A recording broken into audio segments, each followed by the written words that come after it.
Let's hope we're not preaching to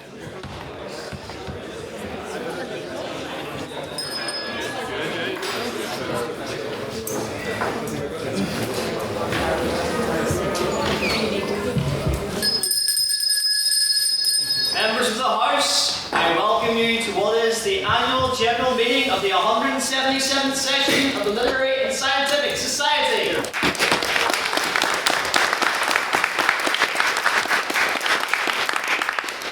As is constitutional, we begin tonight's AGM with the ratification of the returning officer, which is me as the highest council position member. So we'll start by conducting a vote on the returning officer. So all those in favour, please raise your hands now.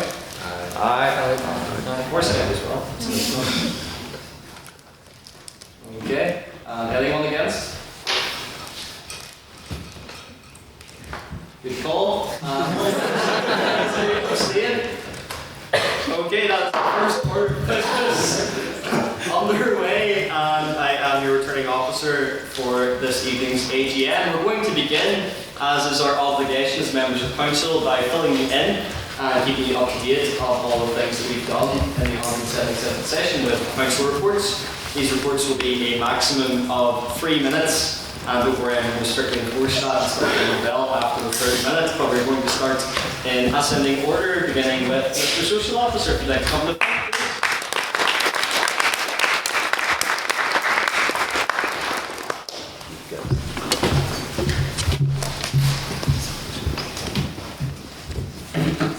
Good evening. I think when I contested this election last year, I referred to a quote from Revelation, which will all be the book of Revelation, that is, which you'll all be familiar with, which is the first will come last and the last will come first. Well, I've had my moment and I'm finally first, having been bottom of the pile. And I also told you that I was going to be your philosopher of wine, and in wine there is much truth. I think we can all agree with that. I've actually been off wine since we started this, so technically I've not been your philosopher of wine, but I have been your philosopher of gin in many ways. And what we've seen in my tenure as social officer of the last year is that wine brings truth to light, doesn't it, Luke? Doesn't it, David, Bethany, Jack, everyone? Wine brings truth to light. So what is the truth? The truth is that charity is actually what this society should be about when it's concerning itself with social events. And what we've done over the last year is host a number of events in order to raise money for the Samaritans. You've all heard me speak at great length with the Samaritans about how they have lost their DOH funding this year and how important it is that we support them. And we're not finished supporting them yet. There are still forthcoming social events on the horizon. Not a charity event, but our conversation union is next Monday. I'm sure Ryan would appreciate those who signed up and not yet paid would pay immediately. But our karaoke at the start of the year, we raised £125, to which I'm most grateful for all of you who did donate. And indeed, at our quiz recently, we raised £129.35. Sadly, at our trunk debates, we raised the roof, but not very much money, and that's fine. But we have arrived at a total of £254.35. Which is not bad for a conglomeration of students who are mostly, like myself, short of money and deeply impoverished, like Charles Dickens' character. So we hope to raise a little bit more. Perhaps we could bring it up to £300 at the next social event. But we've had our weekly outings to Lavery's, and for a brief interlude, in order to ensure some character building, we went to the bots, because as we all know, adversity builds strength. So we endured that like the Romans bathed in the freezing Tiber, but we made it out, and we will be resuming with Lavery's as normal from this week thereon. Have I actually had anything else? I've also, in my role, I suppose I've assisted with the events subcommittee as well, which is just worth mentioning. But besides that, I hope I've brought you some joy in this role. Joy is not something that I probably associate with my own words, but I wrote down this quote when I was coming up here from Othello, which is, and I quote, "Good wine is a good familiar creature if it is used well." And I think that we have not used it very well because we have overindulged in gluttony, and we have not used good wine either, but we have nonetheless been merry and joyous. And I hope that we have all enjoyed this year's social events, and I do hope that you will contribute to the forthcoming social events. And I think that's the conclusion of my time, so you're out of your misery.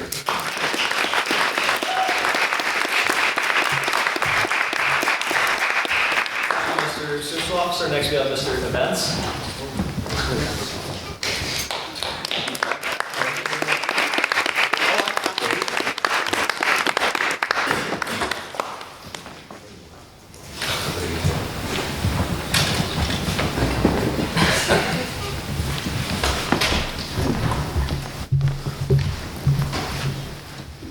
Well, good evening, members of the House. I'm proud to report to the House of this year's success with Lit Talks. I have at present equalled the record of 6, which was set by our Honourable President, with at least 3 more confirmed to be happening and a few more currently in talks with. This year, we have brought some of the most high-calibre guests that this society has ever seen. With, of course, the high point being the President of Ireland just last week, Mary McAleese, an event that was our biggest Lit Talk in regard to attendance and indeed a very enjoyable night altogether. I tried to have a variance in my Lit Talks, opening the society up to all, from high-ranking clerics to BBC producers, from the leader of the DUP to the Palestinian ambassador. This society has seen a diversity of thought because that's something that I believe in. Indeed, I'm very glad to have achieved that this year. And I remain steadfast in my commitment to bringing the biggest names to the Litterific, as that's what this society should do for its members. Gurmel.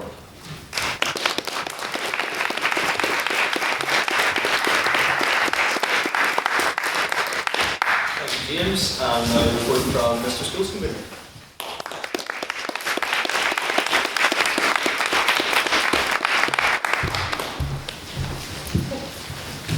Good evening, everybody. On the 17th of February, the Queen's University Litterific Scientific Society hosted its annual schools competition here on the Queen's. We had a record number of students partaking, and we reached geographical areas that we have never done before, touching on Tyrone and Fermanagh. Thank you, David. That was one of the big aims of my tenure, and I'm glad to say that was achieved.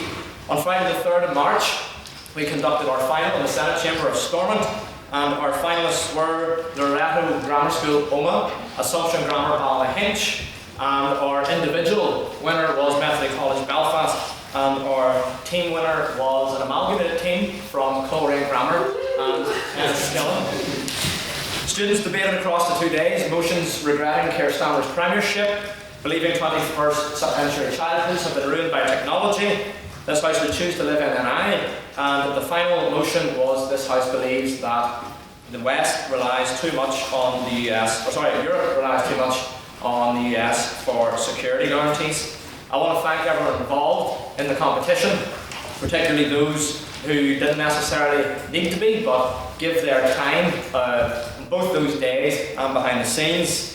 Our events officer James Turish, Daniel Devaney, Baker, James, Emily, who done a great job, Owen and Tom as well, and everyone else who's involved in that. I want to thank you all, and Ray, and I just want to thank Beth and Henry and Ella as well for their contributions.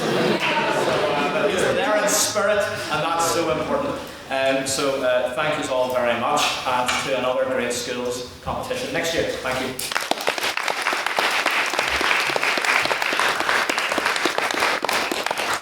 Thank you, Matthew. And now a report from Mr. External Convenor.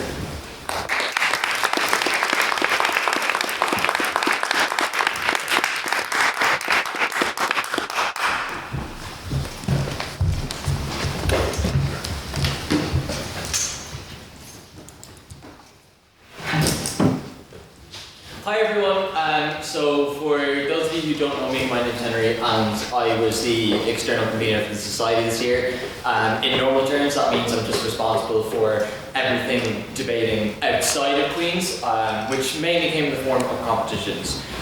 So I'm going to run through some stats and some acknowledgements first, and then just conclude. So this year we sent 10 teams to the Irish Times debating competition, the largest, oldest and most prestigious competition on the island of Ireland. Big congratulations to Gráinne Donnelly, who reached the quarter-final of the competition, and to Ella and Cormac and me, who reached the semi-final of the competition. Big welcome.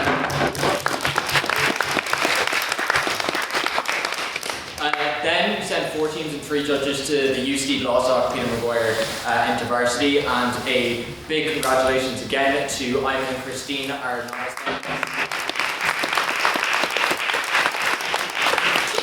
Don't look too close yet, they're not status, those who know. So then we sent 5 teams and 3 judges to the UCD Earlsford Open, and a big congratulations to Chris and Divya for their open break at that competition, and the judge break as well. So well done, guys. I'm going to ditch the clapping thing because people have been way too locked in this year and we'll be here all day, alright? Here, here. Okay. Right. No class for you, so. Right. So we sent 1 team and 2 judges to the Irish Novice Debating Championships, and a big congratulations to Beth Lynham, who just broke to the gold final. We sent 2 teams to Oxford IB, consisting of me, Beth, Jonathan, and Ash. That was a very competitive competition, and is the 4th largest InterVarsity in the world. So big ups to the 3 of you guys for being insane enough to go. 4 teams and 3 judges to Trinity IB. The break data seems to be missing on this one, don't look too closely. And then we had our very own InterVarsity competition here. So Queen's hosted its first InterVarsity debating competition since 2023, and its largest since the Society's refounding in 2011. So on the 20th of February and 1st of March, we had over 70 participants from UCD, TCD, Cardiff, Aberdeen, and even Copenhagen.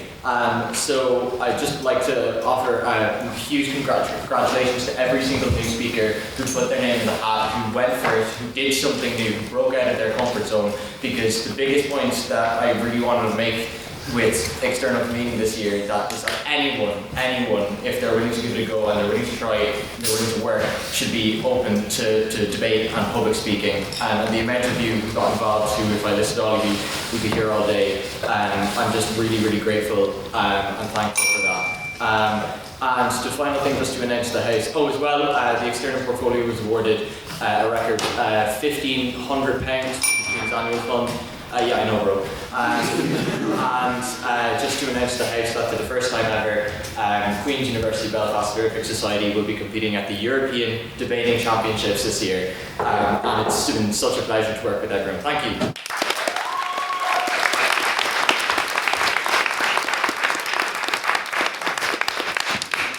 you, Honorary. I'd like to invite Madam Internal Convenor to the further votes.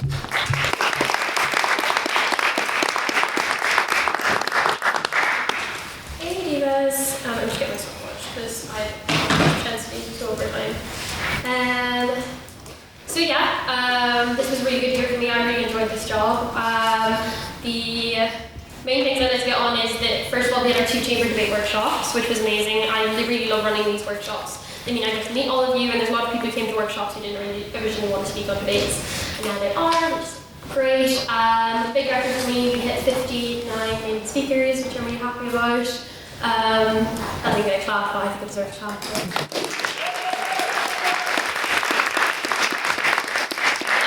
I know you've had to hear it more than once. We also had 2 internal meetings, which are a bit of a rigmarole. If anyone signed on to those on Zoom, even your summertime or your Christmas time, which is a crazy commitment, but shows how much people love the society. I created 2 term cards with contributions from all of you guys. This is something I think is incredibly important to the society, that the term card is ultimately made by the people who attend. A lot of big societies don't have this, and it's a big deal for me. We also had a thing that I decided to do this year was have meetings, which was something that was done before, but it was something that's really important to me, was meetings before each debate. So I got to meet with every single person who spoke on debates. If you've never spoken before, you were subjected to meeting me either in Junction, the SU Cafe, or in a pub of some sort. And it was really fun to meet all of you guys. I feel like I've made a lot more friends in this society because of the opportunity I get to talk to people about debates beforehand, bribe them to do debates, pressure them, doorstop people on campus and beg them to do debates, and it went really well. I also have the Godkin competitions. The Godkin competition, we had an amazing, wonderful, beautiful winner of the Godkin competition, which is Ash.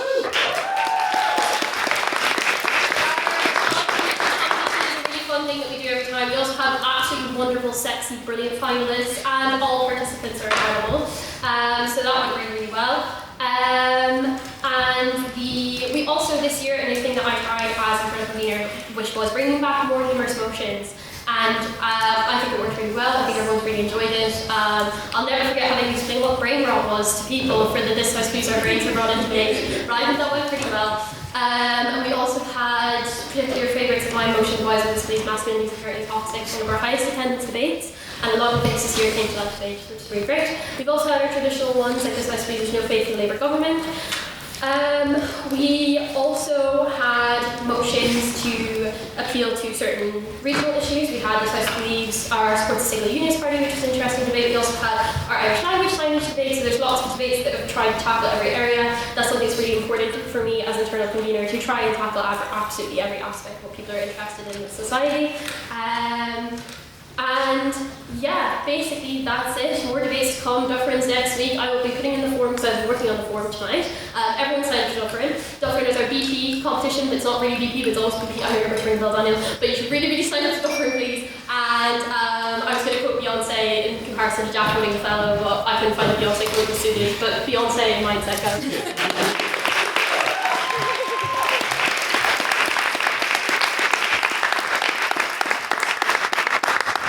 Thank you, Ella. I would now like to invite Madam Treasurer to provide the report.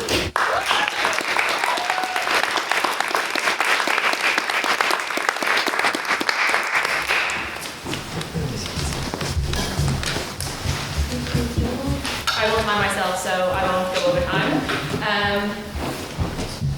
So this year has been a really active and busy year, and therefore the Treasury has been really busy and active. I'm going to keep this really brief because I do not think you particularly care about all the stats and figures. But then the last AGM, I promised I would raise money and focus spending on academic competitions, and I have done so. So I raised money in 4 different ways, which is the recurring grant from the SU, the Queen's Annual Fund, membership, and the Queen's Open. So from the recurring grant from the SU, we got about £500. They are really cheap, but they would not give us more. The Queen's Annual Fund, which we are eligible for every 2 years, we got this in 3 different ways. 2 as Henry mentioned, which was the external competition entry fees, the Queen's IV, and then also we got £250 for schools.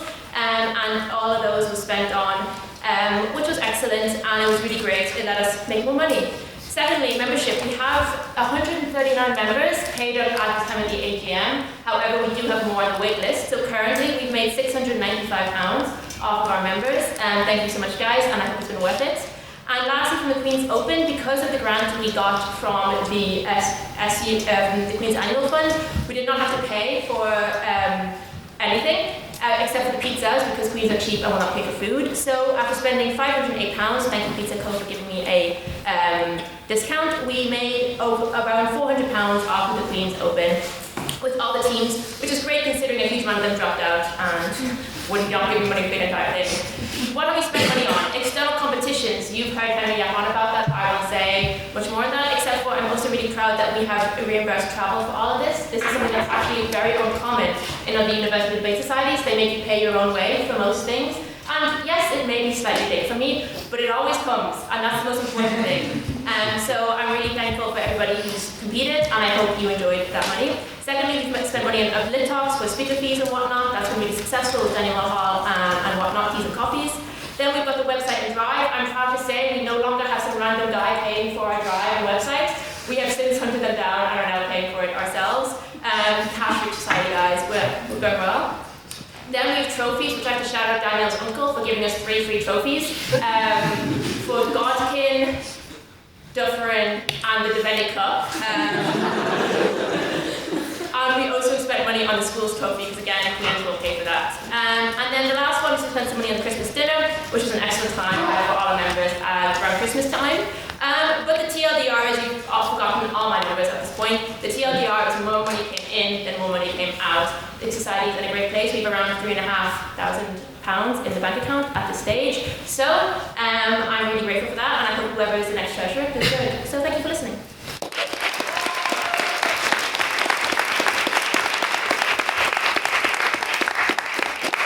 Thank you, Jeff. I would now like to invite Mr. Secretary to give his report.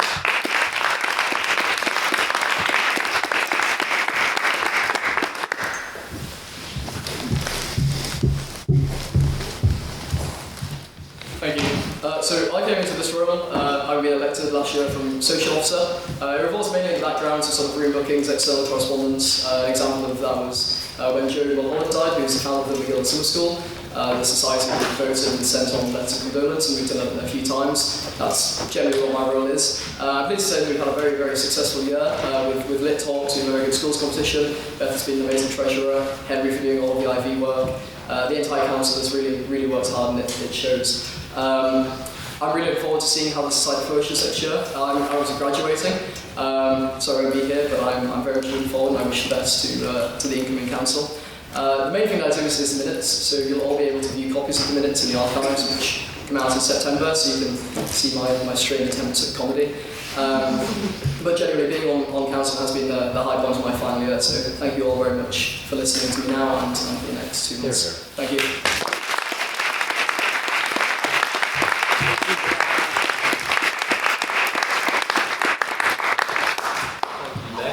I would now like to invite Madam Vice President to provide her report.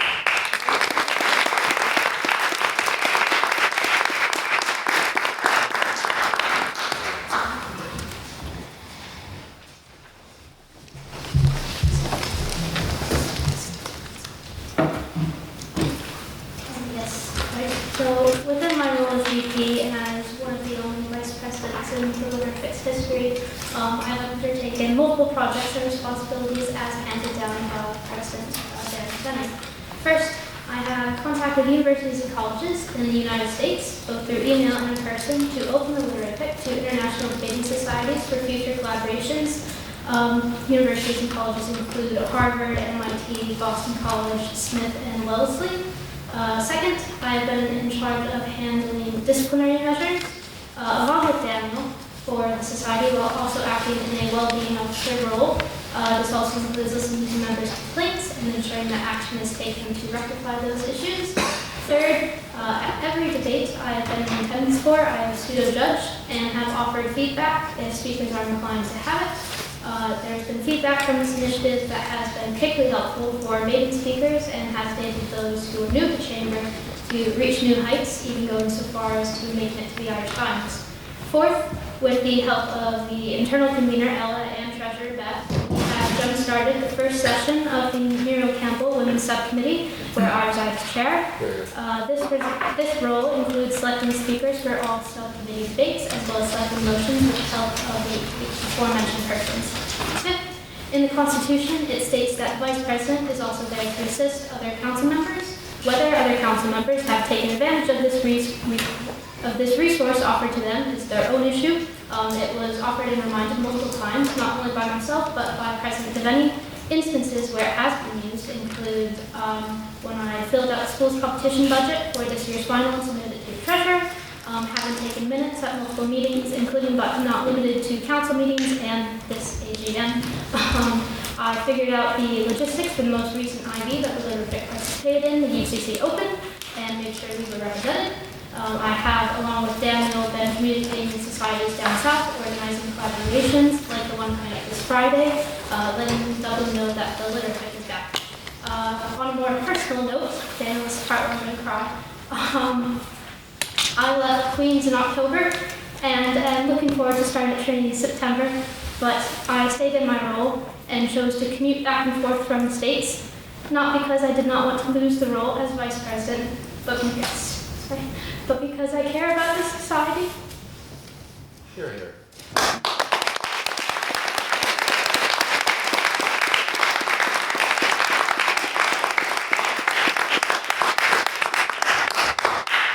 I've been incredibly proud about what we've been able to accomplish this year, and I'm even more proud to be the number 2 to my closest friend, who deals with so much from me. But as I told you one drunken night, I would never have wanted to be anyone else's VP. I'm proud of the work we've done, and I hope that whatever future the Olympic holds, it will be built upon and not torn down. Here.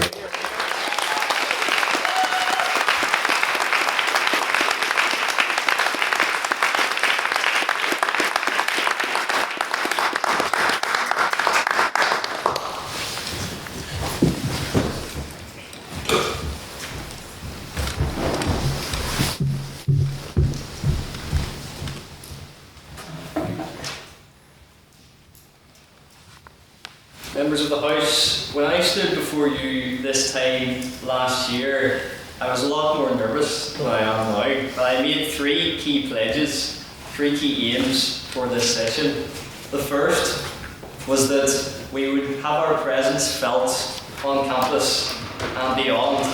The second, that we would grow a strong sense of community within our society. And the third is that we would establish ourselves again on the debating scene, that we would reignite that competitive spirit. Well, I am proud to say that we have not only made significant progress on all 3 fronts, but that I can proudly stand before you all today and say that we have achieved these goals. To all of you who were here for the previous session, I'm glad that you've got to appreciate the journey that we have been on this session. And to all of your new faces in the audience, I want you to think about how you found out about the Society, about how you got involved. We made our intentions clear in June when we attended the Queen's Open Day to prospective students, and the Freshers' Fair in September, and the Law Fair in November. Perhaps you found out about us there. We also held our own Refreshers Fair, and we had our own Freshers Social. Perhaps that's when you first came to our society. I also noticed there are members of many other societies who we've brought into the fold this year. When I look and see Ash, or John, or David in the audience, I'm reminded of the success of the Grand Campus Tourney, an initiative designed to bring in more societies and more people who may not have found out about debating before. And we are incredibly happy to have forged these great relationships with the Book Club, with the Law Society, with the Gown, Lawyers Without Borders, PP Society, and I'm incredibly glad that we are continuing this initiative with other societies, including the Intellectual Property Lawyers Society and the Law Society coming up. I'm also incredibly proud for all of you who've got involved through our BP training sessions. We've expanded our reach in that sense too, and beyond campus, with getting involved with Victim Support NI to touch on serious topics which we are capable of debating during Hate Crime Awareness Week. We also very much fostered a sense of community. Now, community is a hard thing to quantify, but it's a lot harder to cultivate. And I think that we've seen our community become cultivated because I not only ask you, how did you get involved in the society, but I ask you, why did you come back? I've tried to infuse my own personality into all of our debates, socials and events, and I hope that you've appreciated that and that you saw that throughout. But that is because I truly am incredibly proud to be your president, and I hope that you have the same pride. I hope that you have the same enjoyment when you hear the jokes that we share between these 4 walls, and that you will take these memories and take these smiles and look back on it and think, I'm proud that I got involved in that. I also would like to commend everyone who took part in competitive debating. We've sent debaters to Oxford, Dublin, Cork, all taking part and all representing Lerific, wearing that Lerific badge and showing that Lerific blue spirit. And I'm also incredibly proud that we brought back our QUB Lerific Open, which has been the biggest version of that competition we've had since our revival in 2011. What I'm trying to say is that we've had some amazing successes. It's not just about the numbers, although we have had debates in the 70s and an average in the 60s of our weekly debates, almost tripling what we achieved last year, as well as seeing that those results within our membership, over 100 members, 139 as Beth alluded to, with much more on the horizon. We have collaborations coming up with the HIST. We've built really strong connections with the Durham Union, and we have so many great events coming up, just like the great events that you've all appreciated and that have brought so many of you into our society. But it all harks back to one thing. Whether you've come along just to watch, whether you have debated for our society before, or whether you're running for a council position tonight, I wish you all the best of luck. The point is that you are all recognised and you're all very much welcome as valued members of our society. And as it says on our term cards, this society is open to one and all. You are the Lerific, and it's been my pleasure to serve and to continue to serve as your president of the 177th session. Thank you.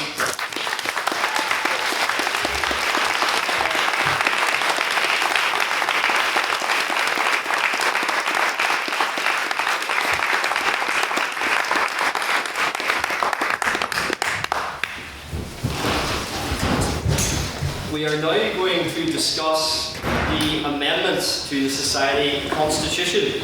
So these proposed amendments, as you'll all be aware of, will put up on our WhatsApp channels, but also on our website if you'd like to familiarise yourself. We are going to begin with the Massey Bill. Now, as Mr. Dalton Massey is not here with us tonight, I will read it in his absence. The Massey Bill, to be summarised, is the abolition of the role of Vice President. This would remove Section 2, Rule 4, Part A, Subpart 2 of the Constitution, as well as Section 2, Rule 4, Part C, and consequently all subparts of this Constitution, as well as modifying, increment all parts and subparts affected by the removal of those aforementioned sections to the Constitution. With these amendments, I will be giving the House, as is my discretion as President, as constitutionally evaluated, 15 minutes to discuss this amendment before we put it to the vote. So do I have anyone who would like to discuss this amendment in the House?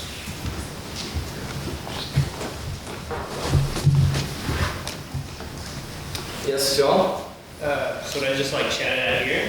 Yeah. Okay, I'll be honest, I disagree with this bill. I disagree because it's very hard out there to get jobs, and I feel like anything that can help somebody get a job that is relatively innocuous is a good idea. I think somebody who's been vice president of Litterifics, that's going to look good on the CV, that's going to help them get a job.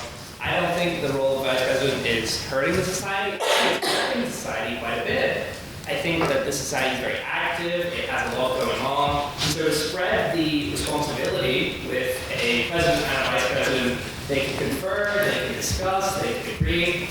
I think that the role of vice president adds stuff to the society, and I don't think it's taking away anything, so I don't think it needs to go. Thank you. Does anyone else who'd like to raise a point on that? On Vice President? Yeah, honestly, I'm going to object to this bill. I think you just heard my report and how I help everyone out and stuff. If there isn't a vice president, things are going to slack, I'm not going to lie. I've done a lot of stuff with Daniel, with everyone who's sitting up here to help keep things running smoothly.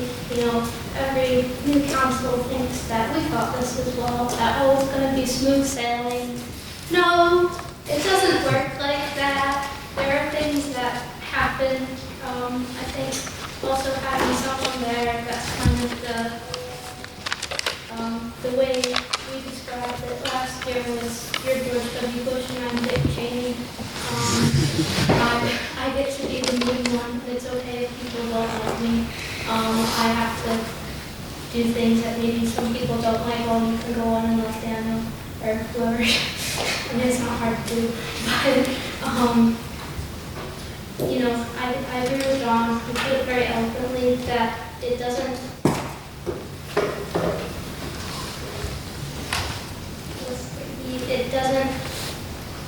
It's not that I'm the vice president. There's always something that needs to be done that people don't want to do, and that's my job. Like dealing with disciplinary stuff, I did not want to do that. I didn't really want to touch it, but that's my job. I have to do that, and do that for the betterment of the society. And honestly, I don't really, there's only been technically 3, but really 2, including myself, vice presidents. You know, I think it's something that should be continued. It's a good role, it's a nice role, and I enjoyed my time here, however hectic it is, or I enjoyed my time, however hectic it is.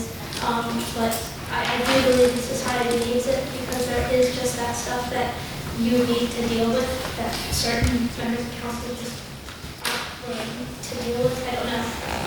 Yeah. Thank you, Ray.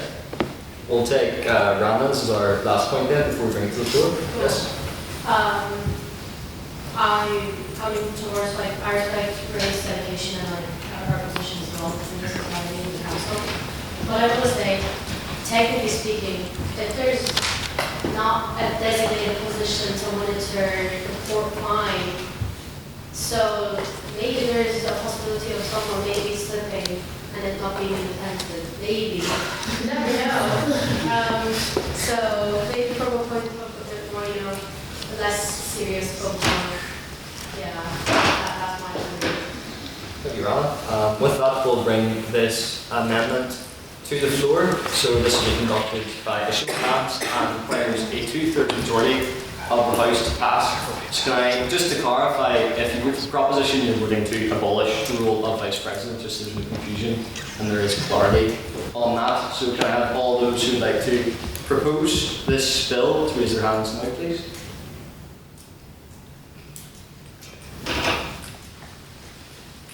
Okay, it's an easy one to count. And can I have all those who like to oppose this bill to raise their hands now, please? Just for the record, and count the hands really quickly.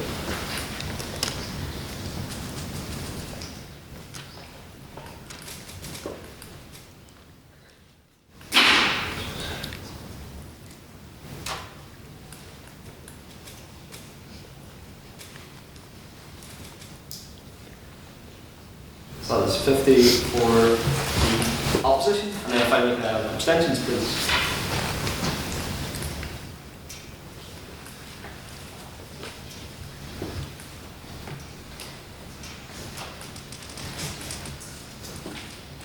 That is 15 abstentions, so that bill falls.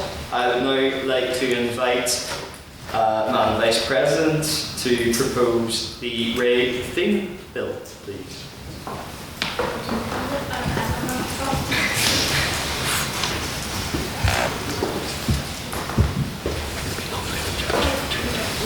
So this is the theme bill. It is reforming of the laws defining the campus subcommittee, and in particular to clarify the role of chair of the subcommittee and the executive of the subcommittee. Modification. Yeah, just, Okay, I'll read it. this is also on the website, by the way, Yeah. if you wish to follow. So the modification, the change the name to the Muriel Campus Subcommittee. Section A, the chair of the subcommittee shall be responsible for fulfilling the duties of the subcommittee as laid out in this rule. Section A1, the chair may be a woman and shall be elected, must be a woman and shall be elected by members of the House no later than the fourth ordinary meeting of the society. Section 2, the chair's term shall expire at the end of the session during which they are elected. Section 3, candidates must be fully paid up members of society and should be a student at Queen's University Belfast for the duration of their term. Section 4, the position is not a part of council and therefore receives no benefits of being on council. Section 5, if the society's council deems that the chair of the subcommittee has not fulfilled the duties of the subcommittee, then similarly to council members, a vote of no confidence may be held in accordance with the rules established in Section 245, Part H. Section B, the executive of the subcommittee shall consist of the chair and every woman and gender minority member of council. Section 1, membership of the subcommittee shall be open to all women and gender minorities who are paid up members of society. Section 2, executive meetings of the subcommittee may be open to associate members by invitation, including male members of council. Section 3, the executive advise on speaker selection for motions chosen by the subcommittee and policy proposals relevant to the welfare of women and gender minorities in society. Section C, the subcommittee shall, Section 1, serve as a women and gender minorities women's support network and advisory group. Section 2, assist the council in maintaining inclusive practices and advise on matters related to the welfare of women and gender minorities in society. Section 3, work with the relevant council members to organize events centered on women's and gender minorities' interests and representation, including but not limited to 1, debates, 2, outreach initiatives to girls' schools, 3, socials and training workshops, 4, lit talks with prominent female and gender minority public figures. Section D, the subcommittee should, Section 1, meet at least twice per session. Section 2, keep council informed about events, debates, and socials organized by the subcommittee. So what that basically means, and what's different from the section in the Constitution at the minute, is that now, my guess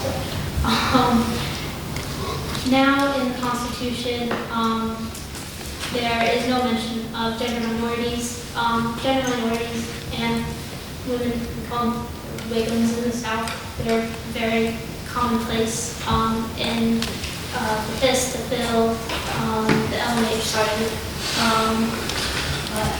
All societies down south well. They are women and gender minority subcommittees, but also in England as well. Another thing as well that's changed is the choosing the chair or the executive.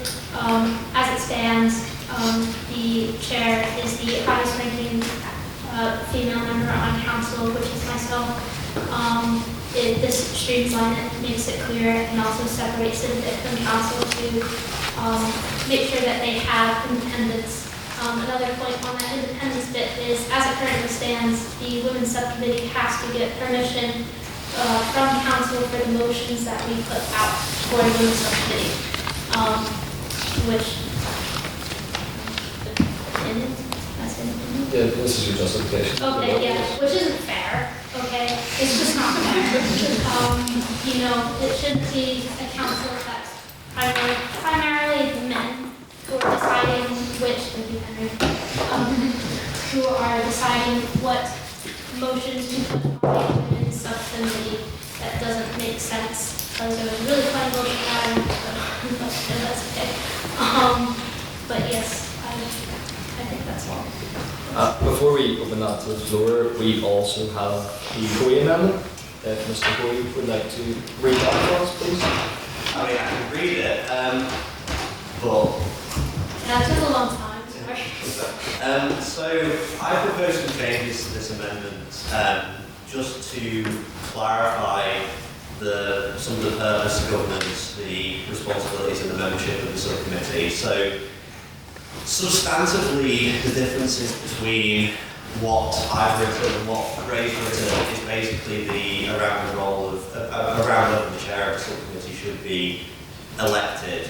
But there are also some, I think, drafting problems with both the article as it exists today and the new draft that we have. So firstly, in the problems with the original article as it was put into the Constitution last year, I think it was poorly structured, both in defining the purpose of the subcommittee.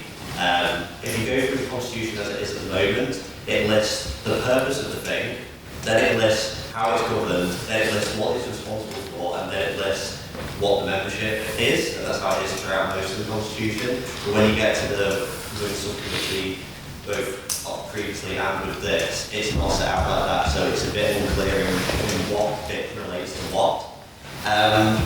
So I don't also think that last year, obviously, what was written in the Constitution didn't reflect how the subcommittee evolved.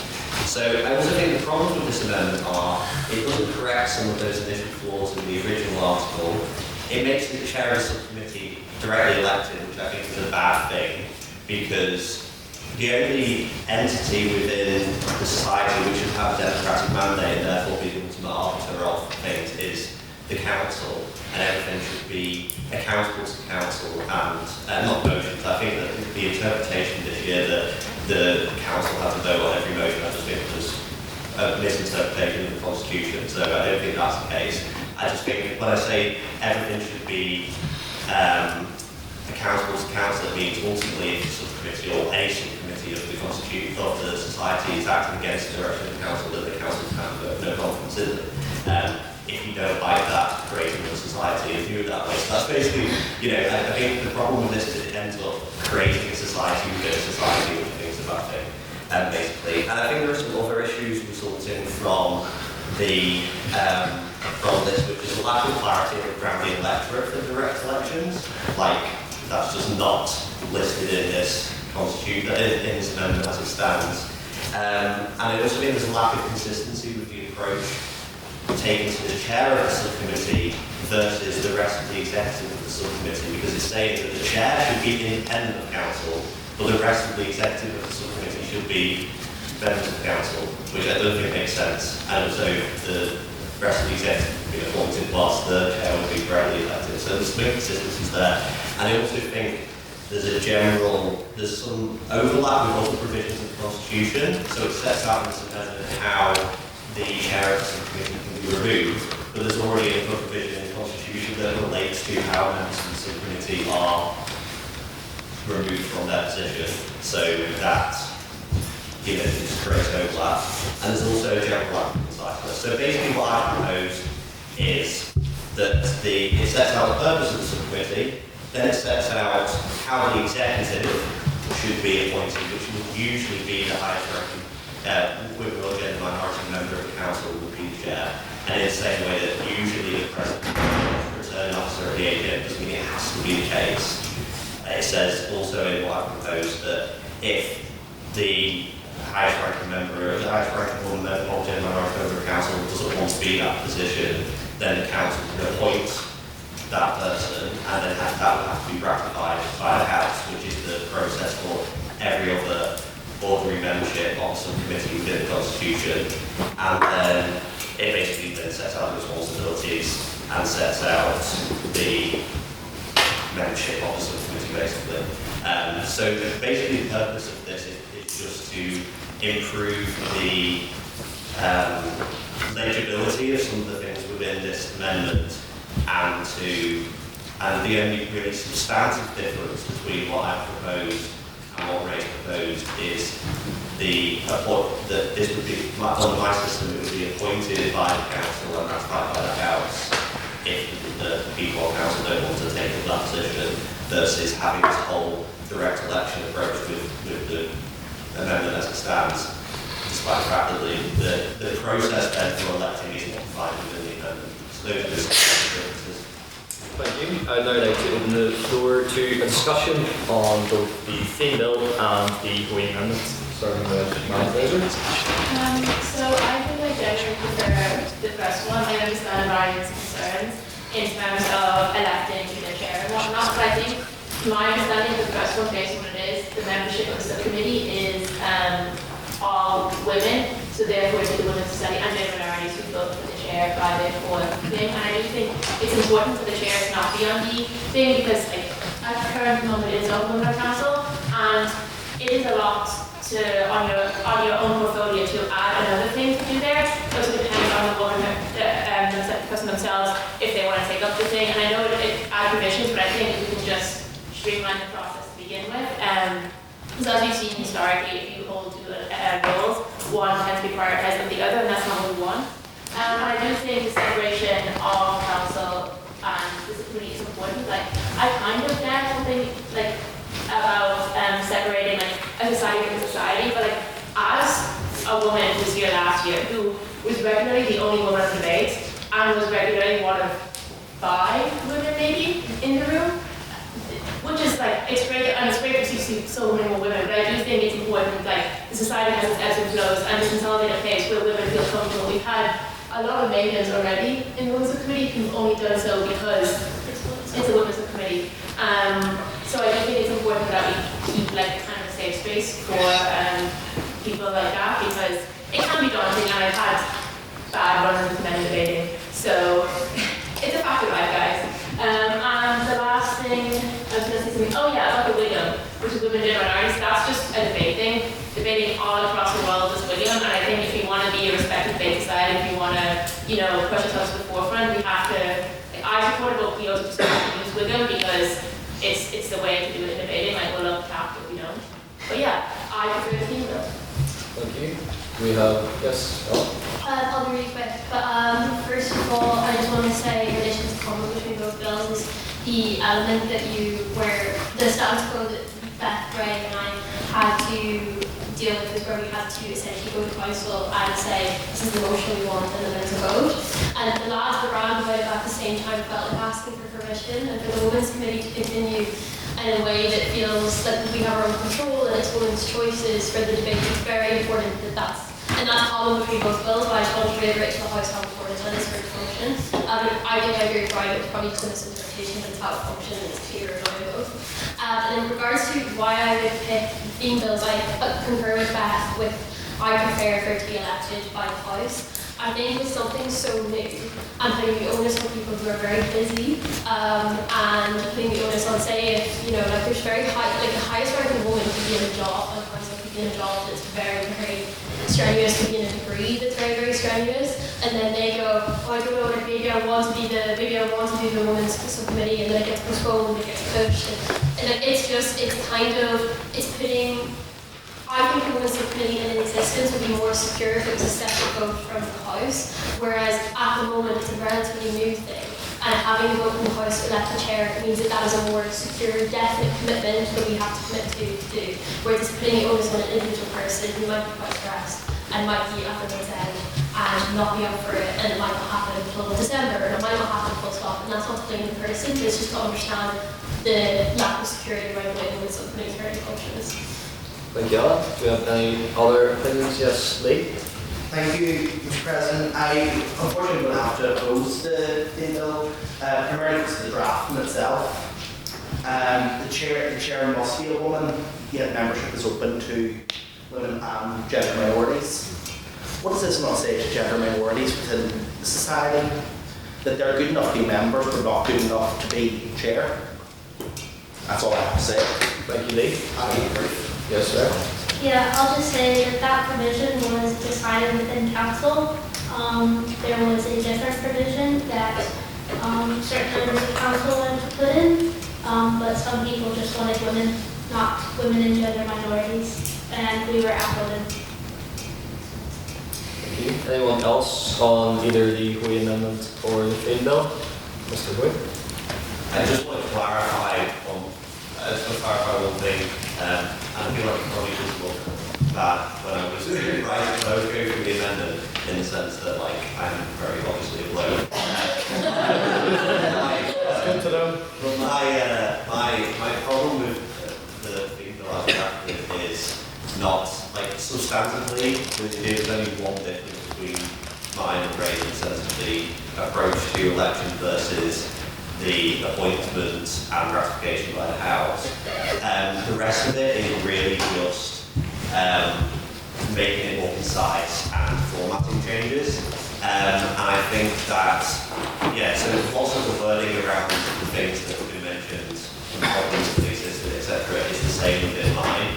And I think just on the point around, if the highest ranking member of council doesn't want to do that role, or any members of council want to do that role, they can the council can vote to appoint these to represent the society, and then obviously you have the checks and balance of the House ratifying it. That's basically it. That's the only substantial difference. And I think the key point here is that it's better. What I'm proposing is better aligned and has fewer drafting inconsistencies, like the inconsistency that Lee just raised, than what has been passed, basically. So that's why I would urge people to vote for the amendment to the amendment. Thank you. In consideration, we can nearly halfway through. I will just take the hands which are in there now, which is me, Rosa, Ash, and James, starting with James. Yes, I second Lee's point. Actually, we had a council meeting about this about 3 weeks ago, and the thing that did come up was the fact of the committee, of the Women's Subcommittee. It was made that membership would be open to all women and gender minorities. Of course, in that council meeting, I made the point that also the executive of such subcommittee should include gender minorities. And so I think it should only be logically fair, given this point, that the chair should also be open to gender minorities. I think it's a very fair point raised by Lee, and perhaps if that amendment could be made to that, that's one that I would support. Thank you, James. Ash?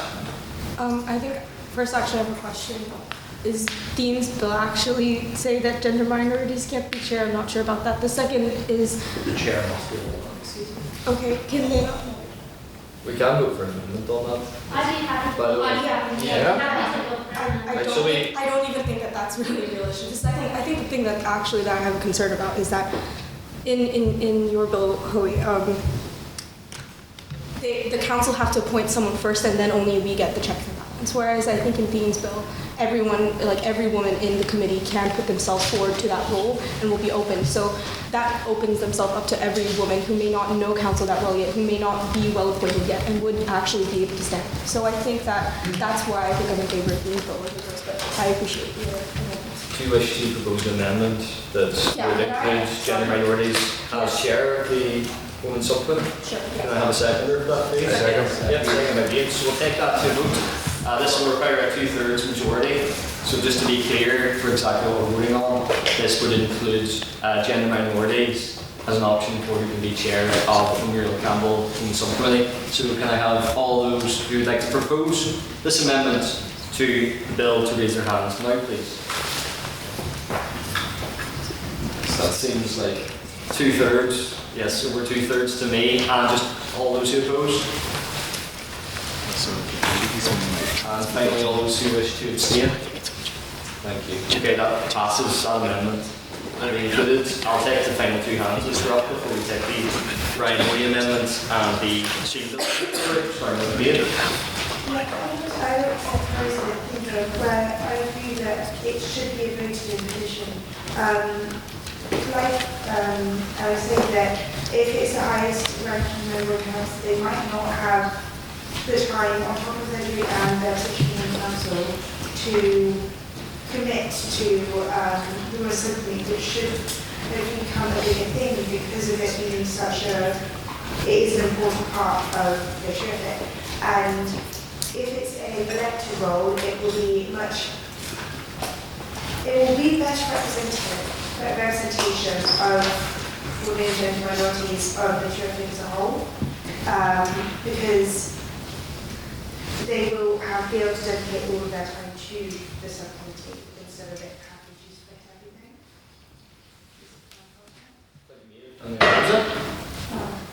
I think that if there are any issues with the particular wording of this amendment, that can then be clarified at a later date.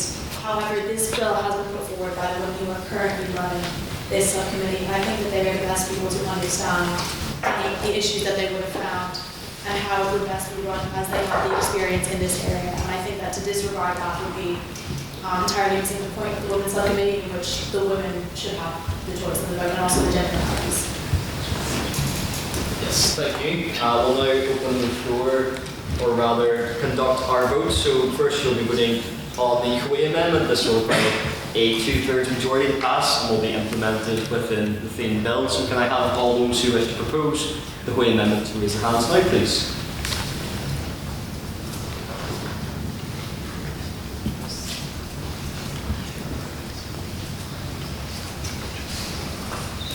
So that is 6. And then can I have all those who wish to oppose the Kuwait bill to raise their hands now, please?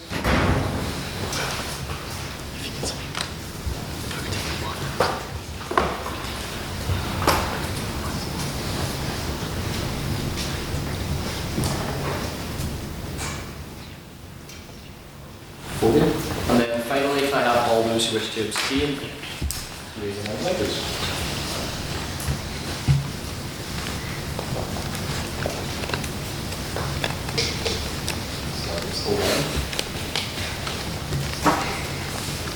Yes, so that's passed. Well, that is struck. The Kuwait bill is struck, and then we will conduct our vote on the final point before we move yes. on to the vote. Rose made a point here which was talking about how she made some substantial objections to what I proposed, but then said if there are drafting issues, those can be corrected. And I'd like to propose that we do put a proviso on this vote, that it will be that we vote in favour of the principles of what Ray's proposing, but that it will be refined and redrafted in the sense of the drafting issues that I think are present in the bill. So regardless of the debate about what I just proposed around the appointment system, my objections here are on constitutional nerd grounds, on drafting grounds, I'm basically very OCD when it comes to the Constitution. Can I provide to this amendment that those drafting issues will be submitted within? Yeah, I'm happy to put a proviso on this vote on the theme bill that the mechanisms for election, for instance, can be drafted at a subsequent EGM, for instance. Yeah. So can I have all those who wish to propose the theme bill with this proviso in mind to raise their hands now, please? Is this theme bill? This is the theme bill, yes. Oh, this is theme bill. Yeah.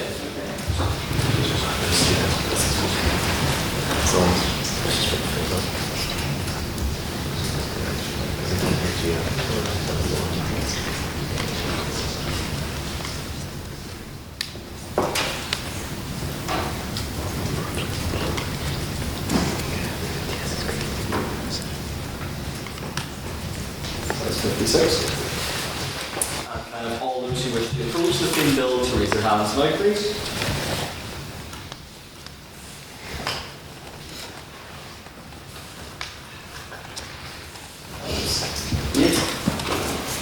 And finally, can I have all those who wish to abstain on the theme bill to raise their hands now, please?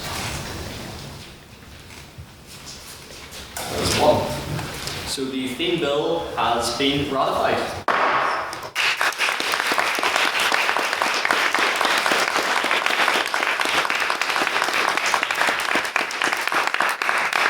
And finally, there is the bestowment of Honorary Life memberships.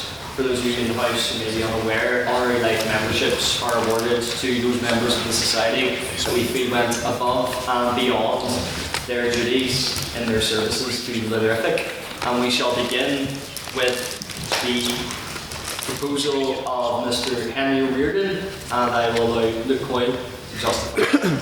Do I stand up, or because this is this is going to make me look like an awful backbencher? But bear with me, ladies and gentlemen. Jack, people in glass houses should not throw stones. Yeah, so I'll just keep this brief because I believe that a lot of Henry's work was indeed sort of self-explanatory. The bestowment of a HLM requires a sort of serious amount of work and certainly a direct and significant contribution to the life within this society. Definitionally, I don't think we can call the IV anything else.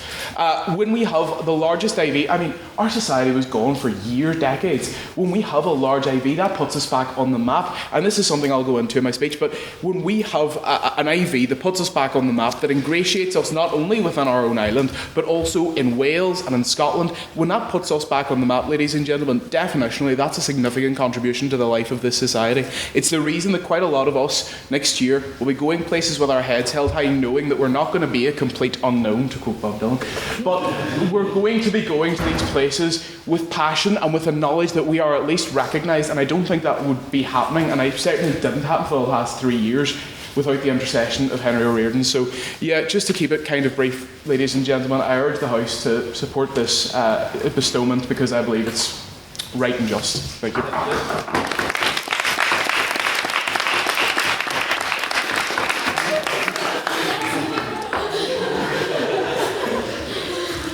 I have a seconder for this nomination? Yes, all your hands up first there. So I think that speaks for itself. We'll put this vote to the floor. So can I have all contributions? Yes, if we'd like to have maybe 3 contributions about Henry's great work this year, starting with Mr. Hoy. Yes, I should probably support this nomination. On the basis of, I remember having a conversation with Henry at the beginning of the year, and I was like, the one thing you need to do is have an IV, because we haven't had an IV for many years. The last time we had one was in 2023, and it's just not happened for a number of years.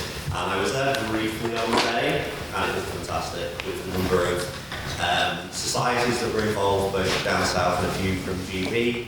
And yeah, as Beth sort of alluded to earlier, it brings in money for the society, which is always positive, and it just gets our name out there when it comes to the debate circuit. So yes, I strongly endorse this. Thank you. Corey, do you have your hand up? I'm okay. You're okay.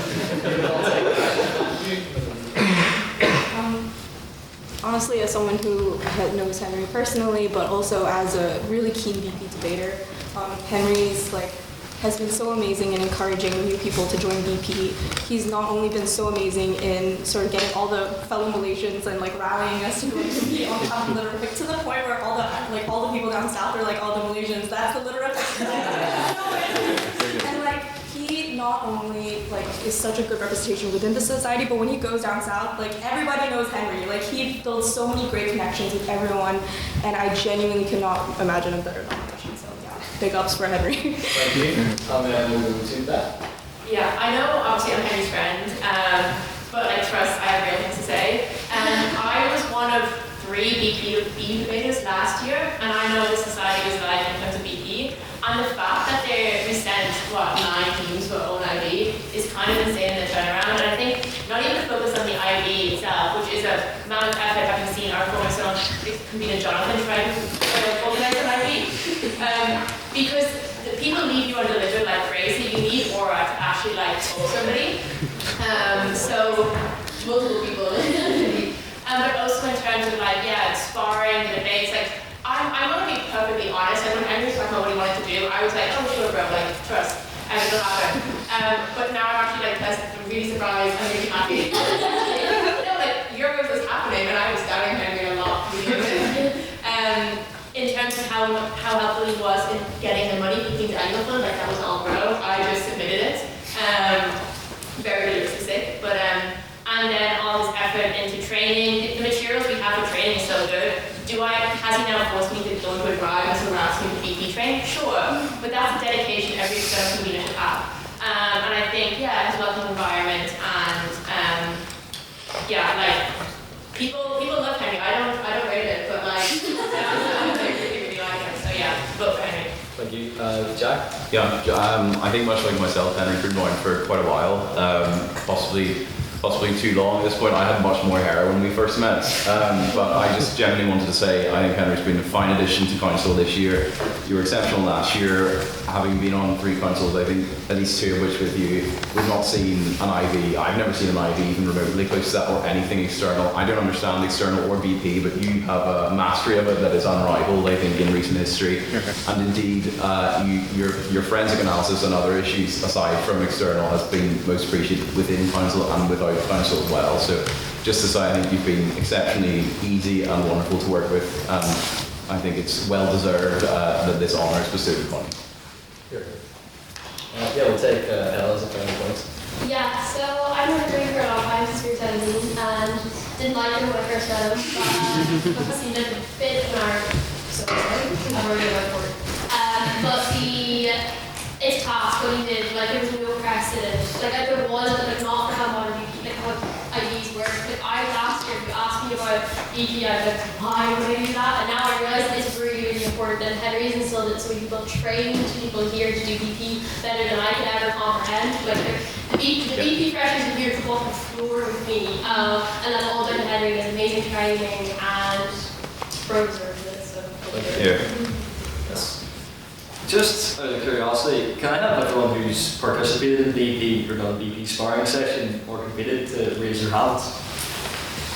Yeah, that wouldn't have happened if it wasn't for Henry O'Riordan. He brought over 70 people to Queen's, to Belfast from over the UK to compete in our Queen's Open, and we're set to compete in 15 BP debating competitions by the end of the year. So I wholeheartedly back this bestowment of this HLM, and with that I would like to bring a vote to the floor. Can I have all those in favour of this bestowment raise their hands now, please?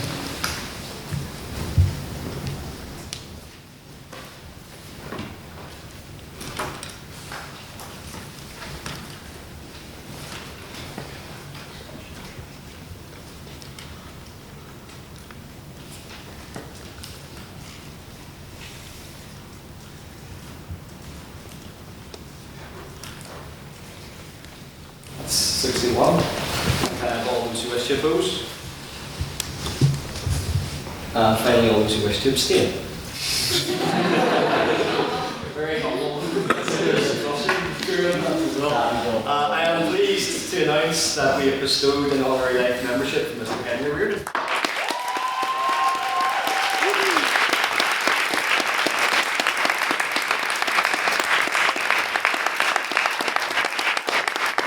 The second bestowment of an honorary life membership was a nomination for Mr. Jack Steele, proposed by Mr. Ryan Hoy.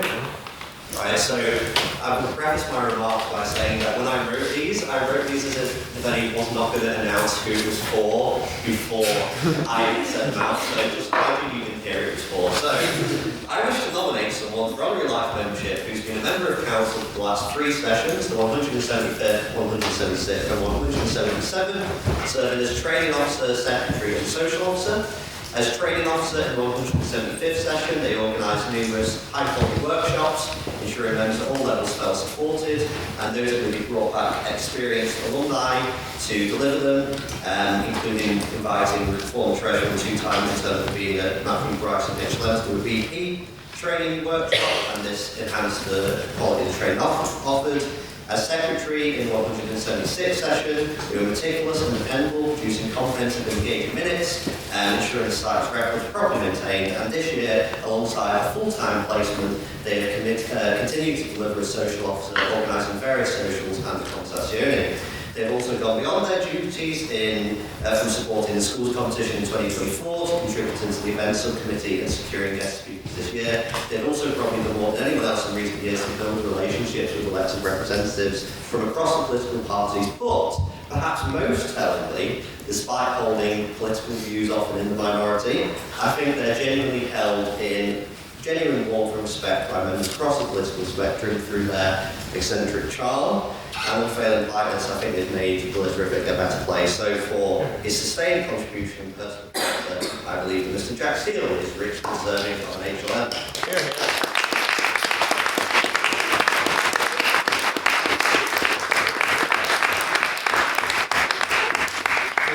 Seconder for this proposal? I will. Yes, Mr. Malcolm Spratt, and I'll invite the floor to provide some comments on Jack's work for the Society. Yes. Right, well, the second time you're hearing from me, and it won't be the last tonight. No, Jack, I think, deserves this. This seems like a bit of an Ouroboros of sort of self-congratulation here from me proposing the amendment, him backing it, now him receiving his own HLM, but I do think it's well deserved. I met Jack 2 years ago when I was sprightly and didn't have so many grey hairs, but I do now. He was nothing but sort of kind and welcoming, and I believe that sort of the HLM would certainly underline that. I think he deserves it, even for his sort of social contribution to the society alone. Thank you, Luke. Cormac? Jack Steele is the only man to order a gin and tonic in Kremlin.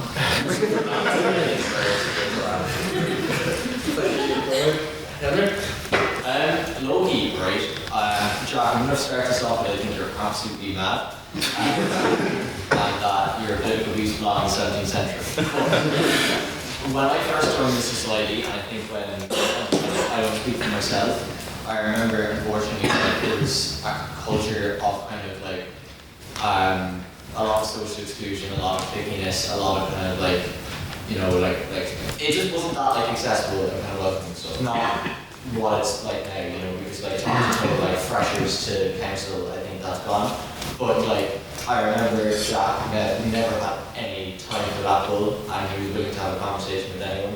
I remember times kind of being hanging in. I didn't used to have all the sore guys. I used to be a loser, but before like kind of hanging around or whatever, and Jack would be the kind of person come in and stay, have a conversation or whatever.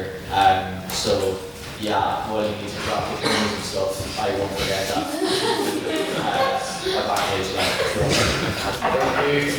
Yeah, Ella, you have your hand up there? Yeah, I'll just agree with Henry because I was also one of those users who was in post house at the time, and that was actually the location when I joined. I was standing in post house for myself and did your own room. There was 2 people who supposed to be outside, and it was because my friend was going to be able to do it. And it was Jonathan, who's unconventional in the accent, but it was also Jack, and it was Jack and I are very different views on the world. But you know, we have the same views on fashion. You know, who always brought something that's me and Jack. And Rose spoke to me when nobody else did, actually. So he really Yeah, just a similar thing. I'm not forget what Henry and I did me last year. I have a friend. Jack is the one, Kremlin, lest we forget. Huge Kremlin and all that. And he was actually really fun and nice. He got me a really lovely Chris Kindle gift this year. A lot of thought and effort into it, so I really appreciate it for that. But just in general, if you ever need a bit of fun, like spoons may be diabolical with Jack Steele, but like at least you're having a fun time. I was going to say something else, but I forgot. So just vote for Jack. Yes, Elliot. I mean, all of these people have been wonderful, specific commentary. I'd just like to say that ever since I debated with you in the Dutchman competition, I'm not sure I can put it more specifically than just saying that you're a pretty top bloke, and that's an opinion that I've held for quite some time now. For a lot of you, you'll reminisce about Jack talking about Admiral Nelson's 3 values in Wetherspoons, or you'll have witnessed him in action when Rihanna's playing in Kremlin, and that's quite another sell point for the conversation. Yes, Ray? Yeah, I'll just say, you know, I remember last year, Jack did Last year when I took over schools, you know, you were there to help me be a public training officer. But, you know, we've cried together. We've had drunken nights. Yeah, we have. And you told me about white nights. Do you remember that? Anyways, well, this doesn't really hit as home. It doesn't because you remember. In Spoon? No, it was after Kremlin. I have a picture, which is great, and you look like you have like Oh, by Theodore Dostoevsky. That one? yeah. But we're talking about that. You know, we were there for me last year to help out. And you know, saying that and I don't agree with you politically whatsoever, but you know, you're a sound person, like you just are. You can look past that because you're not arrogant or ignorant. You really are a good person, true and true. Goodness. Yeah. I think what we're saying is you're a superman, a man of steel perhaps. And of course, a jack of all trades. So with that, I think we will extend this bestowment to the floor. So can I have all those who wish to propose the bestowment of an honorary life membership to Mr. Jack Spade to raise their hands now?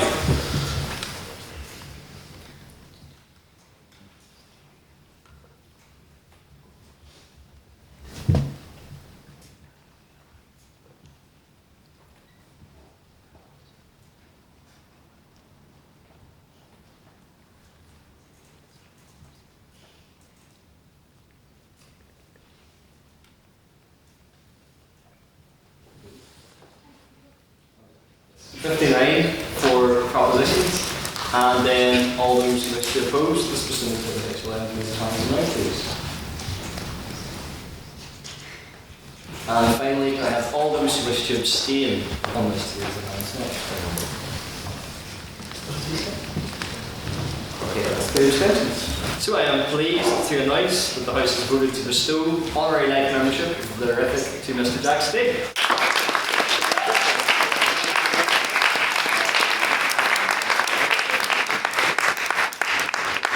And our third and final nomination for an honorary life membership is Madam Ray Theme, which is proposed by Mr. Calvin Black. I told a lie this evening, ladies and gentlemen. I was cornered and I was said, Calvin discreetly, can you tell me off the record, we'll only be getting an HLM, and I looked her dead in the eye and said, I'm sorry, Ray, it's just not happening. And I looked at that face, it was all worthwhile. I thought it was a really bad week and I need to pick me up. But we have all seen a different face, we've all been there, we've all been standing, giving a speech in the audience, and we've sworn. And we've all looked around in horror as we've seen that face. And we have been horrified at the knowledge that we will have to give over a bottle of port. But that is not why Miss Ray Theme is deserving of an HLM this evening. Ordinarily, it has been tradition that when a position is abolished, the last holder of that post is given an HLM. Honestly, that didn't happen tonight. In fact, this is the first time ever that the holder position has successfully argued against the applicant of the post, which I think alone would justify her for an HLM. But amongst all the other acts, which most certainly do entitle her to one, such as her performance last year as schools convener, her performance this year as vice president. For me personally, what has brought the most, honestly, joy to me to see it, as someone who's been around this society for too long, obviously, has been her performance as the chair of the Women's Subcommittee, the Nero Campbell Subcommittee. Truly, I think it's fair to say that the University Division comes with a built-in and inherent male bias, and I do think that needs to be actively actively counteracted, whichever word, but you get what I mean. And that has not been done in the years from 2011 to 2025 until this year. And quite easily the Women's Subcommittee could have languished in obscurity of the Constitution, not acted. But it was the efforts of Ms. Theme, along with the admirable efforts of Ms. McMillan that brought to life. But as chair of the committee and for her other services to society, And given that this is her final year on council, it is my honour to propose Ms. Tracy for honorary membership of the group.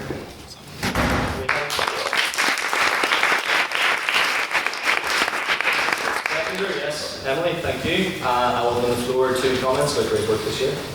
Yes, I know I'm younger than every single one, but firstly I'll do it. I think with Ray, again, she's a girl last year who's also really nice to me, it was really welcoming. She ran an excellent schools competition. I think it was the record-breaking one, if I remember correctly, or I'm going to lie and say it was, to make it better. And then this year she's really great at vice president. She helped me out a lot in the treasury position, and especially with the subcommittee. She's been the force behind it really, writing the amendments and organising the debates and whatnot. So I really couldn't thank her enough for the council, and even on a personal level, she's a great friend. And I just think she's really serving on all levels. So good for her. Thank you. Yes, Ash? Ray honestly gave me excellent feedback after my first ever speech in Scotland, and really revolutionized the way they speak now for chambers. So really am grateful. I think she's done a great job of really calling people on the court fine, and it's really now such a great meme within the society. So I love that for her, honestly. So thank you for that. She's a terrifying force of nature, in which you should not cross her. And I think that for that alone, that will deserve the talent. So, yeah. She is a lean theme to be a lean machine. And of course she helped you to win the golfing competition as well. Absolutely. Yes, Colin? I want to add that last year I spoke at my very first debate ever, and I did the schools competition. And I remember coming up to Ray after one of my speeches, absolutely terrified, and said, gave me the feedback, and the feedback that she gave me is still stuck with me, and has helped my speaking, although I haven't spoken yet, but it has helped nonetheless, and my confidence, and it helped me win at Bestowment last year with Luke. And she has been nothing but fantastic to the society, and it's just a lovely person in general and good to talk to. So I think she's a fantastic person and deserves the HLM. Thank you. Evelyn? Yeah, one of the proudest, I think, moments I will ever experience in the literature, I think, is being the first ever speaker for the Euro Campus Subcommittee. And Ray, Ella, Beth, they've done so much work to make this space safe and open for women who may not want to speak in chamber, because it can be quite daunting, especially because it is a male-dominated society. And I just think it is so important to me, and I know it's so important to other women in this society, and I think she's just done a fantastic job as chairperson, so I think she's well deserving of this HLM. Thank you. Tom? So Ray was actually one of the first persons I met from the society setting up the stand in the Freshers Fair. And something that I noticed about Ray as I got to know her more is that she's an incredibly friendly face, and there's no nicer person in the society to interact with as a fresher. And she provides such a welcoming environment to freshers. And there's been a lot of discussion about, in the lead up to the amendment about removing the VP, do we actually need a VP position? I think Ray defined why we need a VP, define the roles of a VP, this friendly face that can sort things out for you. For example, she sorted out my entry to UCC, just this weekend. She's done a great job. She's an incredibly talented woman, and I think if she doesn't deserve an HLM, nobody does. So I wholeheartedly support this motion. Thank you, and then we'll take one for anyone from Elizabeth. I really wish to support HLM for Ray. It's been an absolute pleasure getting to know her over the last 8 months, and I'm sure that you'll prosper in Dublin and make a fantastic English student. Your feedback has always been fantastic, and whenever I get to chat to you, it's a lovely time, and I particularly appreciate your efforts on the subcommittee. It's already been spoken about so much because every single woman in the room really values that subcommittee, so that extends to absolutely everyone on society who's made the effort to come to the meetings, but everyone vote Ray.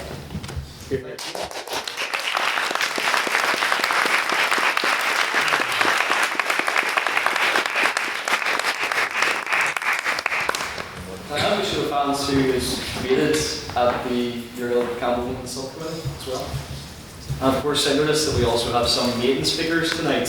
who spoke at that committee for the first time, and that's great to see, bringing more people into the society that way. And with that, I open the floor to a vote. So can I have all those who wish to vote for the proposition to bestow HLM?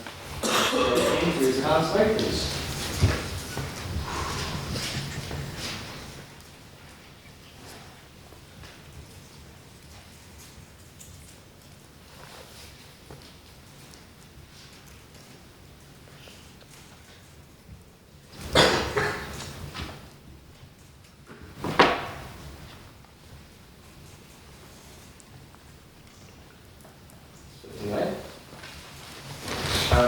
All those, Chris is really enthusiastic about it. All those who wish to oppose, raise their hands now, please. And finally, can I have all those who wish to abstain to raise their hands now, please?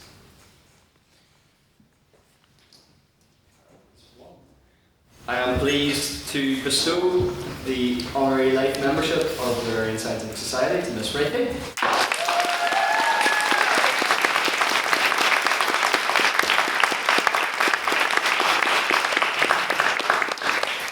That takes us nicely on to 8 o'clock, so I would like to now break for a 5-minute comfort break. We will reconvene at 8:05. Alright, I got it wrong.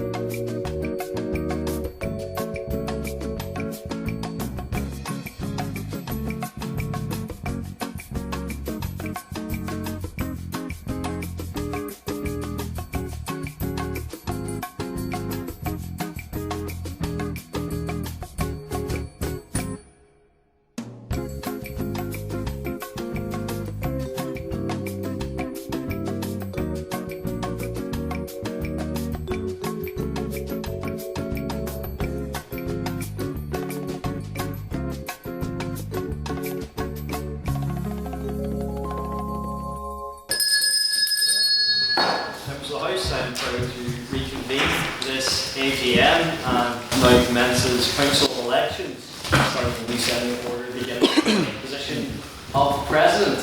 There are 2 candidates for this position, Mr. James Trish and Beth Langham. We will be beginning in alphabetical order where the electees will be approaching the podium to deliver 3-minute speeches, followed by 15 minutes of questions to the House. Questions stupid evenly to both candidates, otherwise I still have my gavel on me, none of you are safe. And then we will conduct our secret ballot. It'll be a first past the post system, simply mark an X in whichever candidate or Ron that you want to vote for, and the winner and the person who will be elected to the position will be the candidate with the most votes by the conclusion of the vote. So to begin with, I would like to invite Ms. Beth Langham to the first manifesto.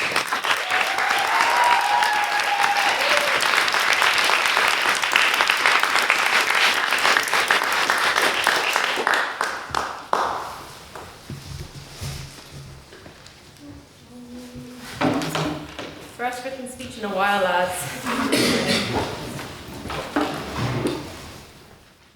I've been a member of the Literature for 2 years now. From ordinary member to an ordinary council member to treasurer, I've had the immense pleasure of serving on council, and now I look towards the highest office. So what will I do in my presidency? 2 things: fostering ecstasy and positive environments. But those are just words. What do I mean exactly by that? It's nice and all to have catchphrases, but what do they mean in practice? What makes these promises turn from rhetorical fluff to real-world promises? Well, let me explain how I'm the best candidate for this position. As has been mentioned this year a lot, the vibes are much better. The debates are packed and lively, and the libraries to spoons to boombox pipeline is live and well. This has been one of my favorite aspects of society this year. Since the start of the year, I've enjoyed talking to all of you, getting to know you, your lives, your interests. As president, I will actively engage with the membership and take on board all suggestions and criticisms. I will listen to you, not because I want to be president, but because I've been listening from the start. This is more than just an election to me, and you guys are more than just votes. I've made lifelong friends here, and I'm forever grateful for the society. Socials are essential for any crack in a university society. This year's been great, from drunk debates to karaoke to quizzes. I've thoroughly enjoyed all of them, and I've seen firsthand how they bring people closer. The largest social held this year outside of the Convention was a Christmas dinner. I organised this single-handedly from booking the venue to designing the graphics. And I'm proud to say that it was a great success. It helped strengthen the bonds between the membership, and honestly, who doesn't love a good excuse to dress nice? This is the effort I'll bring to the society as president, going above and beyond, not because I have to, but because I want to. I will always prioritise the membership and make the society as best it possibly can. 3-minute speeches are very short. The second aspect of my promise is reputationally. The reputation of society is important, both on campus and across the UK and Ireland. Campus Aura comes from hosting fun, interesting debates with good socials. This year, I was involved in making a term card. One of the motions I suggested was this House supports the reinstating of QUB language signage. This motion had people from all sides coming together to discuss a hot-button issue on campus. Free speech is essential, and I'm committed to hearing every voice. I'm proud of the fact that I get along well with people who share different political opinions, no matter how diabolical the conversations can get at spoons. You know me, there's no set of debate I won't speak on, because I believe the best debaters can debate anything. Getting Aura comes less from doing the actual job of president and more from supporting your council. From my experience already in council, I'm the most qualified person to aid in the next committee. Secretary, I pledge to keep Elliot's hair short and ensure that he's funny. Treasurer, it's my current job and I'm experienced, we're getting out of time. Internal, that's my diva. I've done all internal competitions and helped with term cards and encouraged me to speak. External, most active competitive debater in society and most experienced debater next year. For better or for worse, I fear for worse. I've helped with training, spars, with judging, speaking and coaching, helped organise the Queen's IB, and was heavily involved in the organisation of schools. Been heavily involved in the organisation this year in terms of the final, have judged for both years, have done schools BP merchant, events, love to help, and or society or a farm.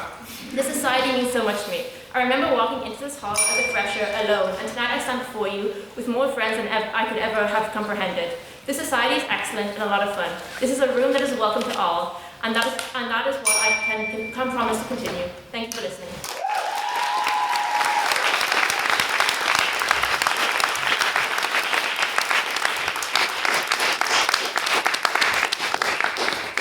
Thank you, Beth. Now for the manifesto of our second candidate, Mr. James Gray.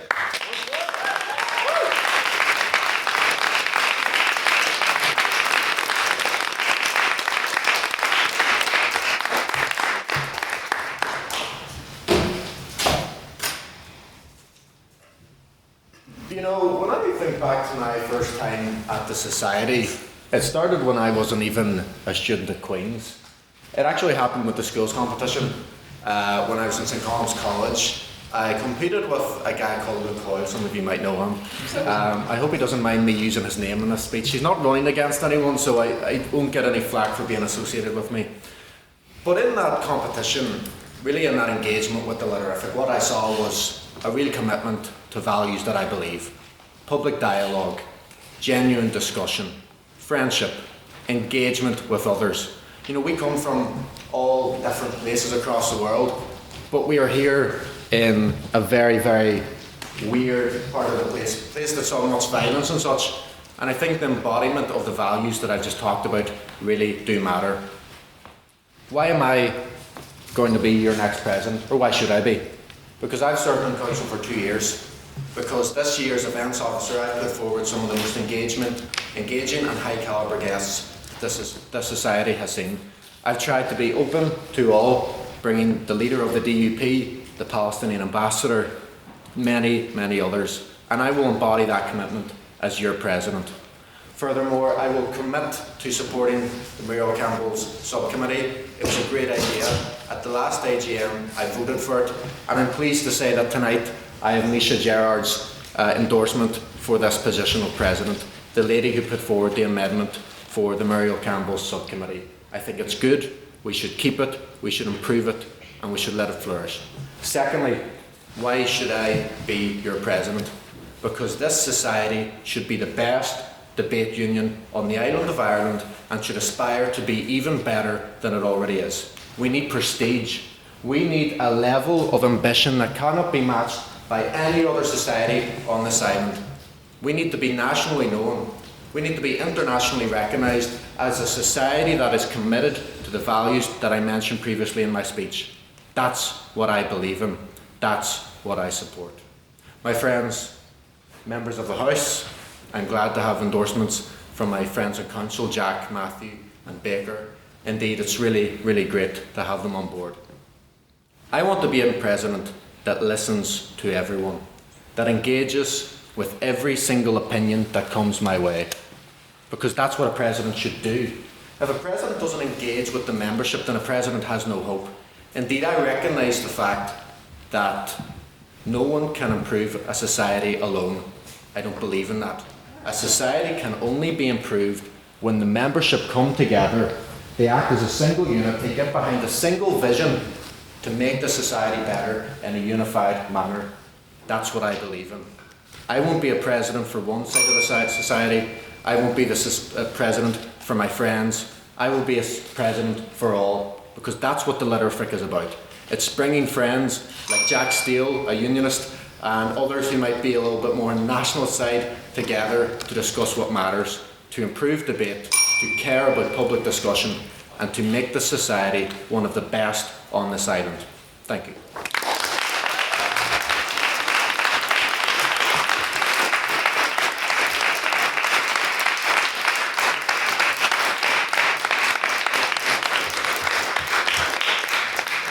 If both candidates would like to come to the front for questions from the House.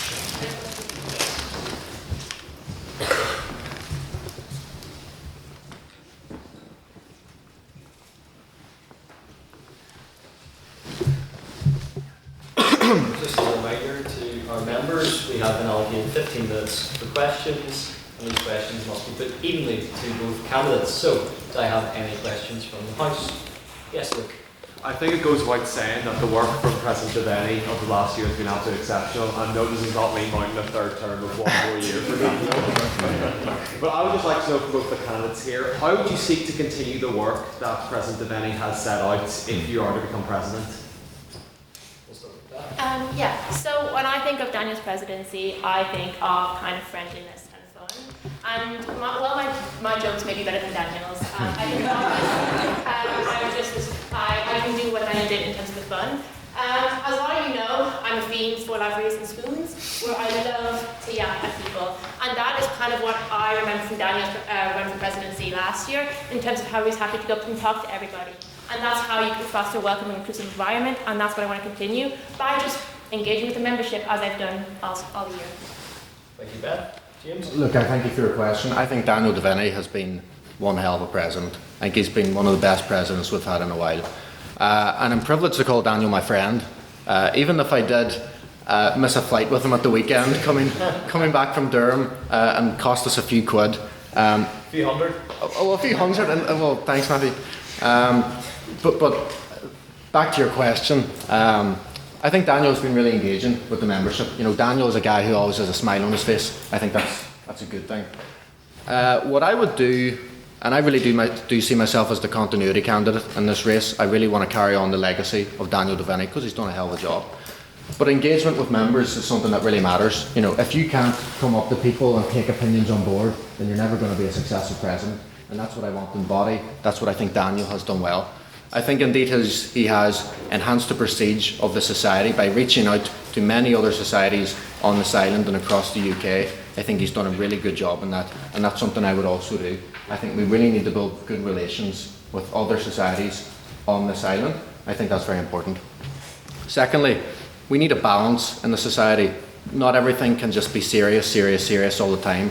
And I think Daniel recognises the fact that we should have fun, you know, that debate should be engaging, that he has no problem getting up in front of the House and doing some questionable things with Baker, which is fine, that's good, because we can't have that seriousness.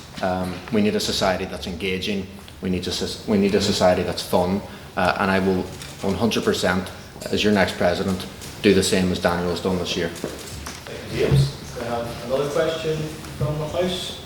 We'll go EJ. So some people say that debate societies in general in Ireland and this one can have the typical vibe of a boys' club, especially in the field of debate, which is why the MC subcommittee is so important. I was wondering if each of the candidates could please disclose how many of the MC women's subcommittees that they have been in attendance for. Thus far there has been 2. and if they could recall the motions that were debated each time. Thank you. We'll begin in reverse order this time. James? Yeah. This house would be a spinster. Was the first one. Or the second one, my apologies. And the first one I didn't get to. And I'll tell the entire House why. The Constitution stipulates that members are to come by invitation of the chair. Unfortunately, I didn't receive an invite on that occasion. But I do, of course, recognise the fact that it's an important thing, and that's, I think, really what you're hinting at in all this, that the Muriel Campbell Subcommittee is an important facet of the society. I voted for the Muriel Campbell Subcommittee at the last AGM. I'm the one standing here in front of you all that has the endorsement of the lady who put forward that amendment to create that society, and that's a fact that I really, really am proud of. I will support the Women's Subcommittee because I think it's important. I do agree with the fact that debate unions can have a pale, male and stale perception for some, and that's something I don't believe in. You know, a debate union needs to be open to all. You know, we're conscious of the place we live here in Northern Ireland. We're unionists, nationalists, people from all over the world. That's what I believe in, an inclusive society. So. Yeah, so I think I can speak on this as the candidate who has been to Muriel Campbell Women's Subcommittee. And despite not having the endorsement, what I do have is the effort I've put into the society, into the committee, in terms of I've been doing the minutes for the last two meetings, and I have engaged with membership. Now, the invite only I think is very interesting considering men do and can show up. So it's very interesting that we were never asked by James to attend. There was no interest by him to engage with the... It's not... Sorry, please don't interrupt. We're not on the Women's Subcommittee. I think, you know, we had Baker come up and ask if we could attend a Women's Subcommittee. We said, of course he can. Daniel's attended many. Henry has attended them all. Jonathan Massey has been very enthusiastic about it. I think there's a difference between saying things and your actions. You know, there's all bark, no bite. I think you can say as much as you want about inclusivity, but what matters isn't what you say, it's what you do. And to make the active effort to go about and be like, hey, I want to be involved in this because I think this is a great idea. We would never turn James away. We thought we'd have made an excellent presence, especially in your role as tech officer. You could have taken the pictures. I was never asked. Well, you are the tech officer. Never asked. Sorry, James. Sure, go ahead. But I do think, like, in terms of that, I've been very engaged. I was one of the heavy pushers for it on council. Not even just the person who voted for it, but one of the people who was bringing it to council. So I do think this is where I can really shine in the Muriel Campbell Subcommittee, and I'm more than just talk, I'm actually action. So you've both got prior experience on council, correct? Could you tell us a little bit about, imagine the aims in your manifesto you've had for quite a long time. Could you tell us about how you've used your previous experience of council to kind of work towards the aims in your manifesto and what you did in those positions to work towards your aims? Yeah, so I think the two things I wanted to do is foster inclusivity and then create a bit of aura for the society around UK and Ireland. So kind of the reputation-wise, I can really be a benefit in terms of I've connection in every single debate society on the island of Ireland. I've been talking to Galway, UCC, UCD and Trinity. The perks being a West Brit, a lot of people I went to school with, go to Dublin. But I also have connections in Aberdeen. And I've also seen firsthand how Queen's reputation is being built. When we first started BPing this year, we would go up and we'd be like, we're from Queens. We got two responses. What's that? And, oh, you're Queen's Belfast. And what we showed over the years is over the time, people coming up to us being like, oh, you're really good. No, sure. Is it because of the Malaysians? Yes. They're going to say that. And in terms of that, I've also gone and debated at the Phil in Dublin and have made an active effort to get to know everybody that I debate with competitively, which is where you get those connections with the societies. And what I can offer is a connection with every single person. Also in terms of me organising the Christmas dinner, this is where socially you get inclusivity. I saw there was a gap. We hadn't had one since before COVID, and thought we've got an increased membership this year, going 100 more than last, which was very exciting, and thought, why don't we do something about it? So I took the active efforts to create something inclusive, to foster inclusivity, and all that. And I think those are kind of my actions on council, because like, let's be real, the treasurer kind of only deals with money.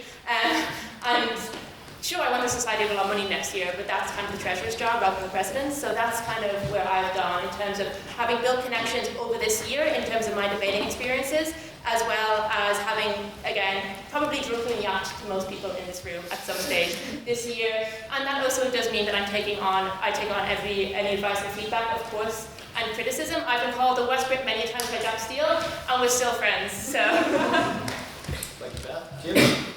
Yeah, I'll touch upon just a few points. So obviously I've served now for 2 years as tech officer of the society. In regards to inclusivity, I was the one who founded the chamber, which is kind of the main body of which we indicate or communicate amongst the society, and I think that's very important. Before we had a gap, people weren't really talking to each other, at least online and such. It was all focused on Thursdays. I set up that as a means of communication between members that we could receive announcements and things like that. Secondly, on events, so this year, in line with my manifesto pledge, I want to enhance the prestige of the society. Last year, as a student society, we brought the former President of Ireland to address us. I think that's a big, big deal. A former President of Ireland knows what the letterific is. Secondly, I want to bring more and more people to the society who are world-renowned, who are nationally recognised, because I think that's important. We want people to know who we are. We want people to know what we stand for. And what we stand for should be embodied by all the members, and it should be mostly embodied by the President. Things like inclusivity, things like diversity of thought, things like free speech, I think they all matter. That's what I believe in. Those are the values that hold dear to me. Secondly, just in terms of experience, I can say that I've served 2 years on council as a full member. I have worked with many, many people through that time, and I've enjoyed the experience. I am a good worker with other people. I know how to get the job done.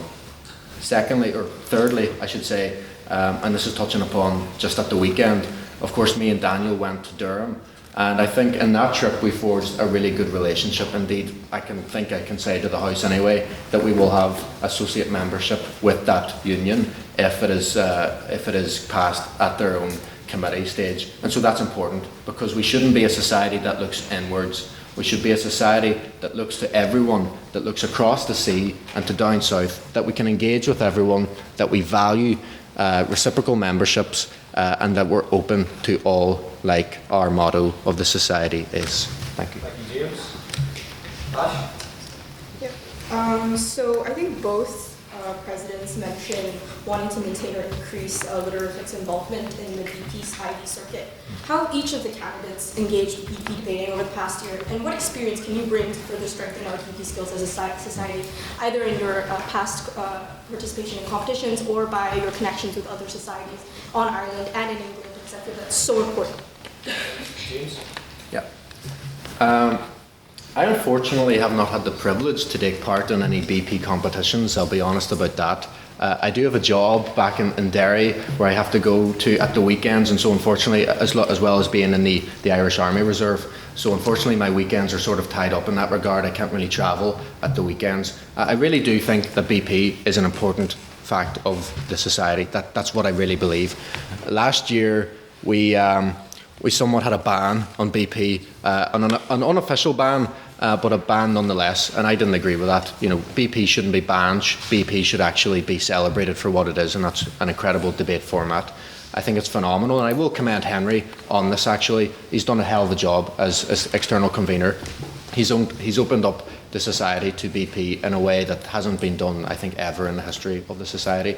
And so as president, I can say to everyone that BP and sending teams and funding teams to go abroad and to compete in national competitions will be an absolute priority. And indeed, I will raise money as president to fund trips to go abroad to the European Championship, and if we can, the World Championship as well. So thank you for the question.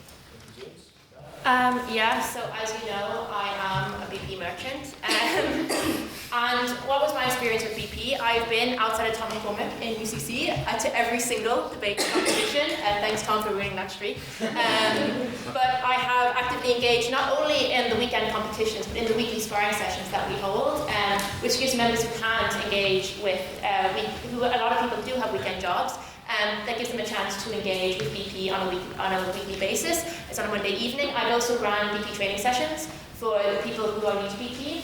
I've helped out a lot in terms of, I like to say coaching, it's probably just giving unsolicited advice to people to help improve their BP, and I'd like to think I fostered like a good environment because it can be a very daunting form. In terms of what I can bring to society with BP, I have already been funding it, and provisionally, Henry and I will be going to the Euros in the Netherlands this year to compete for Queens, which is very exciting. I have connections with all the major debate societies on the island of Ireland and with BP. We've got a really nice reputation that we've built, and next year I will be the most experienced competitive debater we have in BP.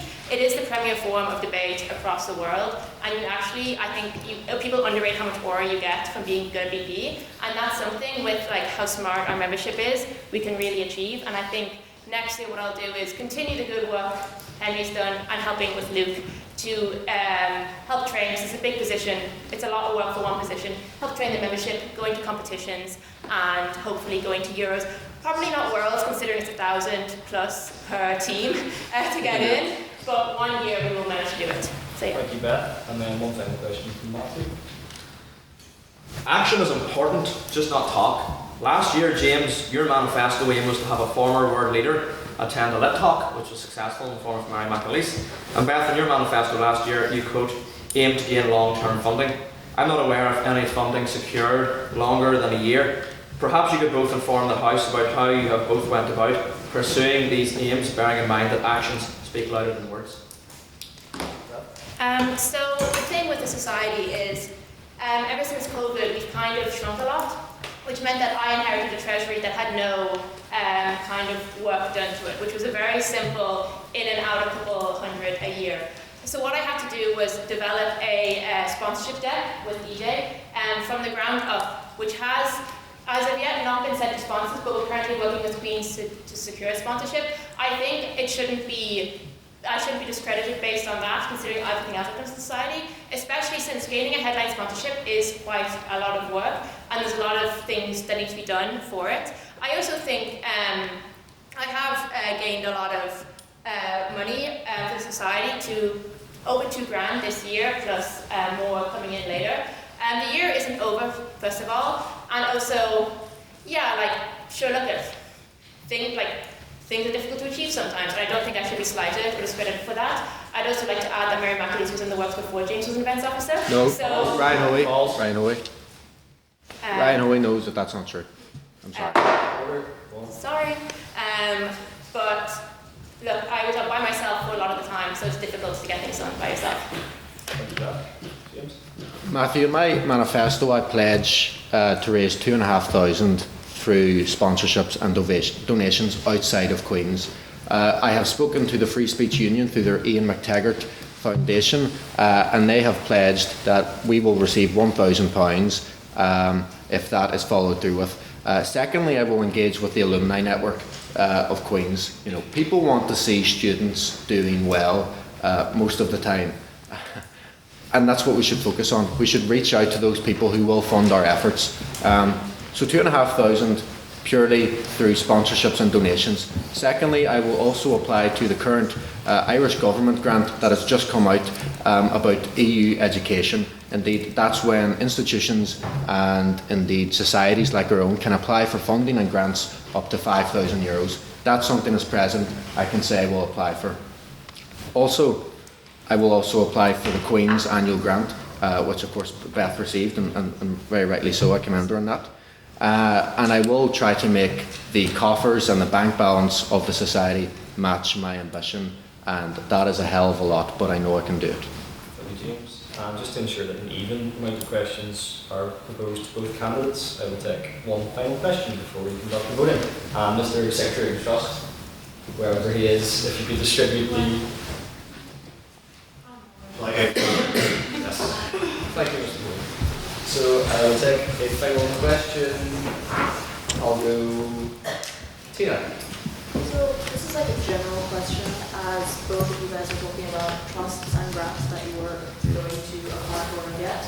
Can I link to next question? Can I Yeah, you can, if it's related to it, that's right. Yes. So James. You said that you were going to find the future about it, but following what's passed about what's already been done, you said you're going to do everything that Beth has already tried to do and done and achieved.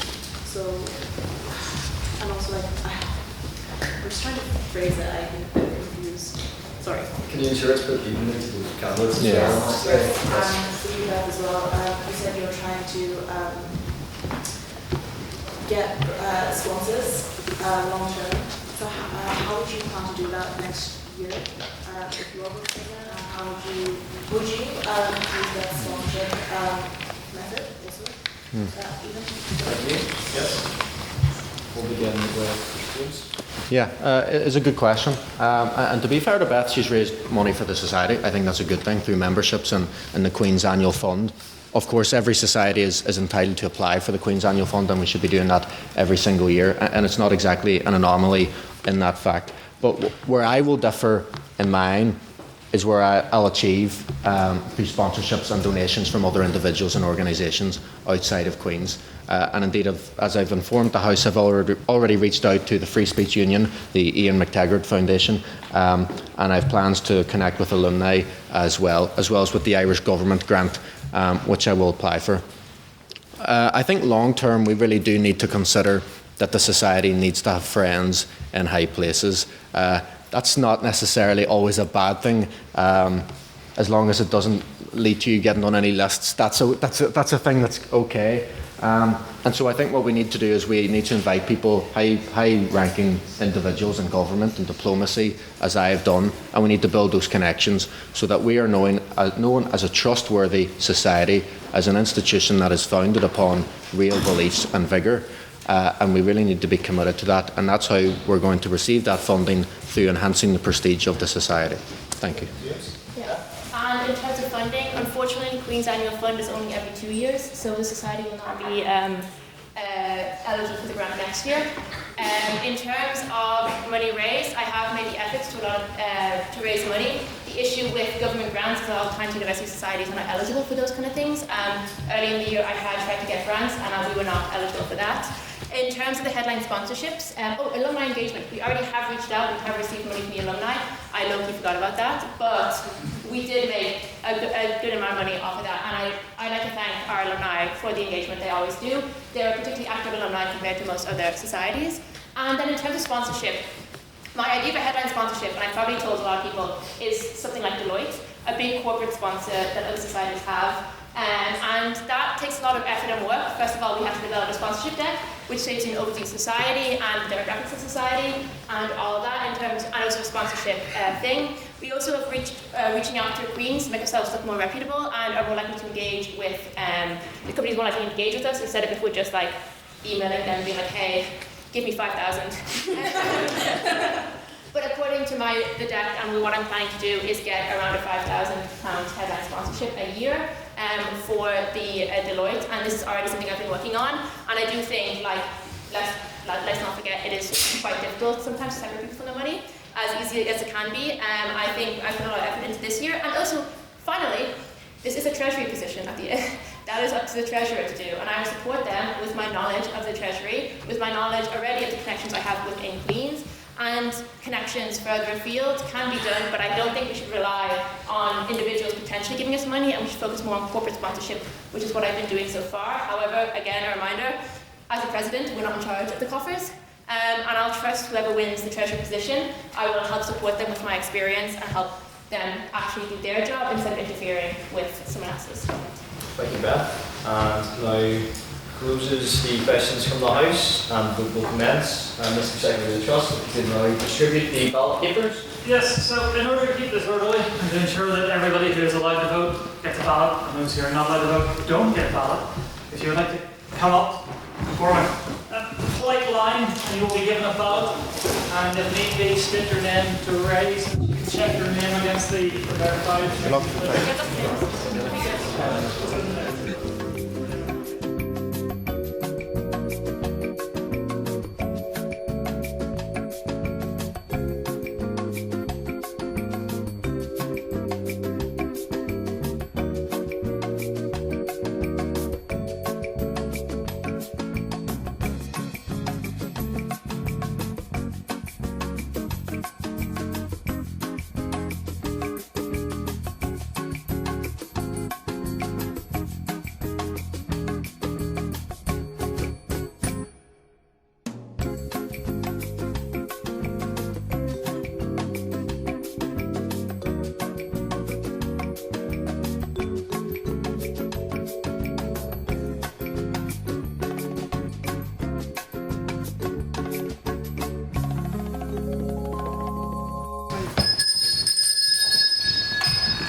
of the contested round of voting, I am pleased to announce your president of the 178th session will be Miss Beth Lyman.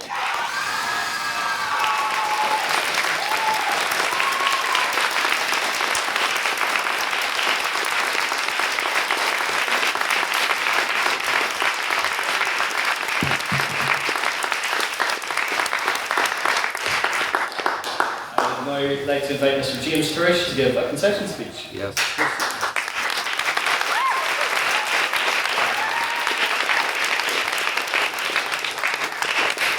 I remember last year at the AGM, I ran for events officer against my good friend Jack, and he had to make a concession speech. So now I know how you feel, Jack. I will pledge my support totally to Beth and her presidency.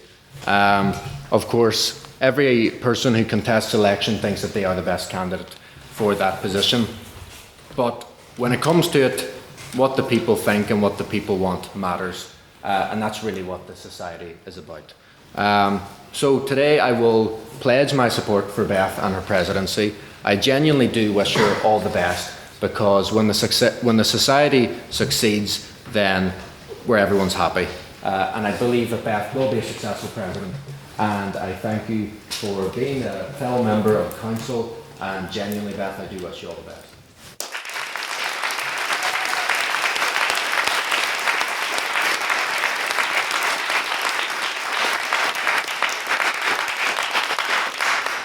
I'd now like to invite President-elect Beth Lyman to give her victory speech.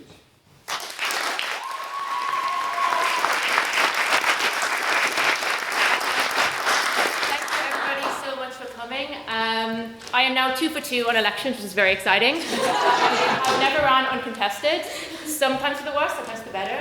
But I thank you so much for everybody who voted for me. And even if you didn't, I still, I like to think I'm president for all, and I'll still, be your president and make sure that everybody in society has a great time, really enjoys it. Honestly, my entire presidency is based on aura and vibes, and I promise aura and vibes will be coming the next session. Daniel's done such a great job, and I love the district so much through its ups and downs, and I will promise next year will be another up by sheer force. But I also like to thank James. He was an excellent candidate.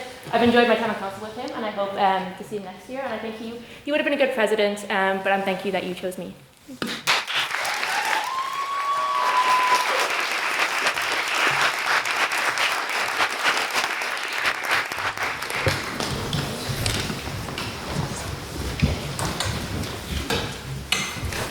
That brings us on now to an election for the position of Secretary. But before we do that, of course, the Vice President position is very much still a position of Council, so I'd like to announce that there will be a subsequent AGM held after this AGM to decide who will be filling that role in compliance with the Students' Union Constitution, which states members of the House must be given a week in advance of candidates. So you can all look forward to that. And with that, I would like to invite the one nominee we have for the position of Secretary, Mr. Elliot Dickey.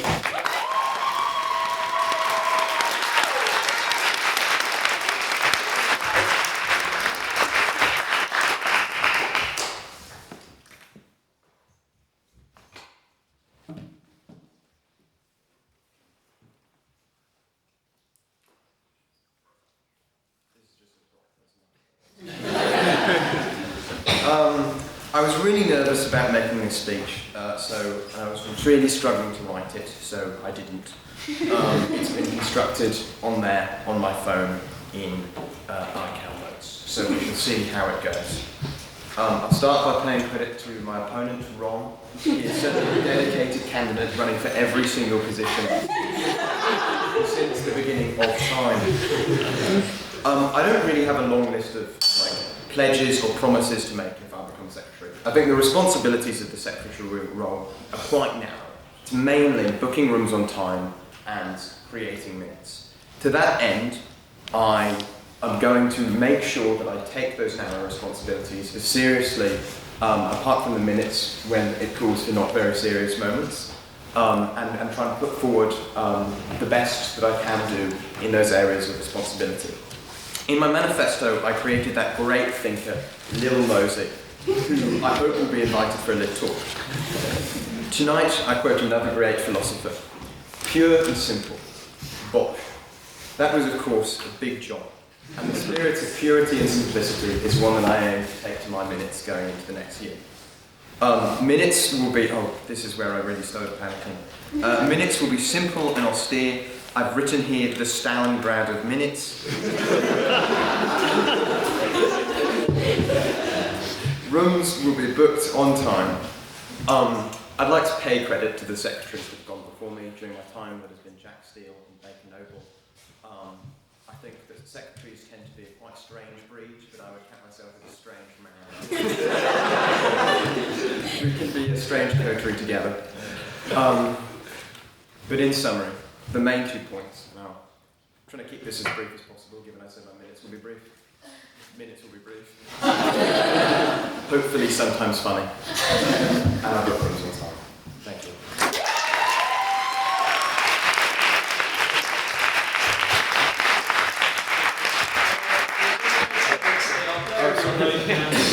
Questions from the house. So as it's contested, I'll take 2 questions. Do you have any questions for us? Yes, sir. Do you pledge to keep your hair short? And do you think that having a longer haircut will impact your aura?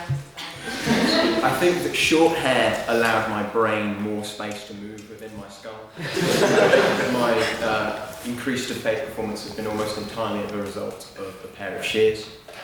So I guess that will be a third promise to add, is that my hair will remain no longer than hip length in the camera.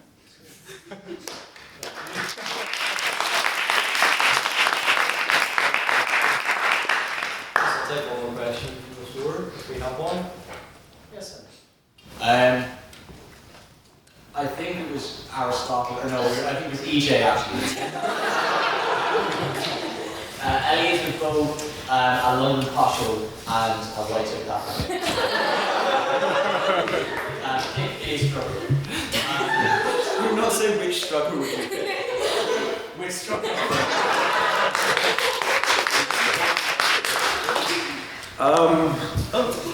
I think that as much as I enjoyed my time in South Africa, that sounds like it's over. You can probably tell by my accent that no one who meets me for shorter than or any longer than 30 seconds thinks that I'm anything other than a London posher. So I'm afraid that that's the role I'm going to have to commit to. That is a self-fulfilling prophecy.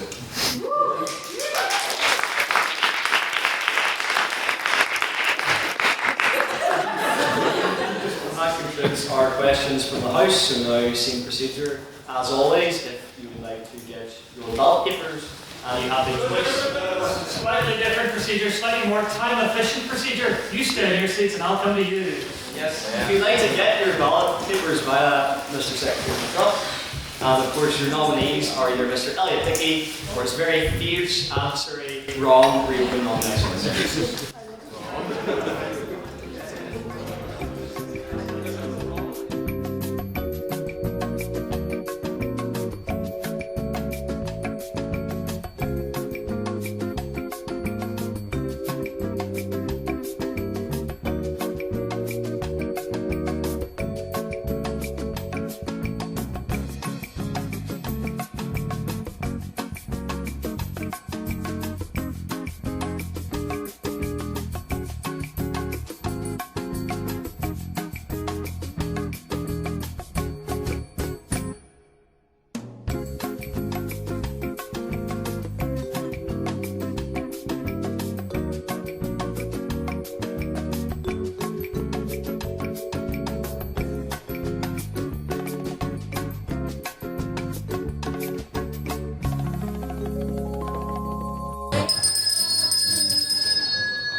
Pleased to announce that your secretary for the 178th session is Mr. Elliot Dickey.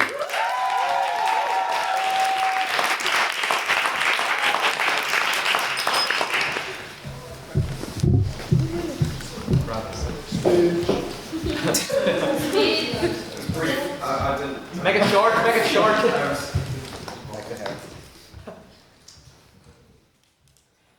Cheers.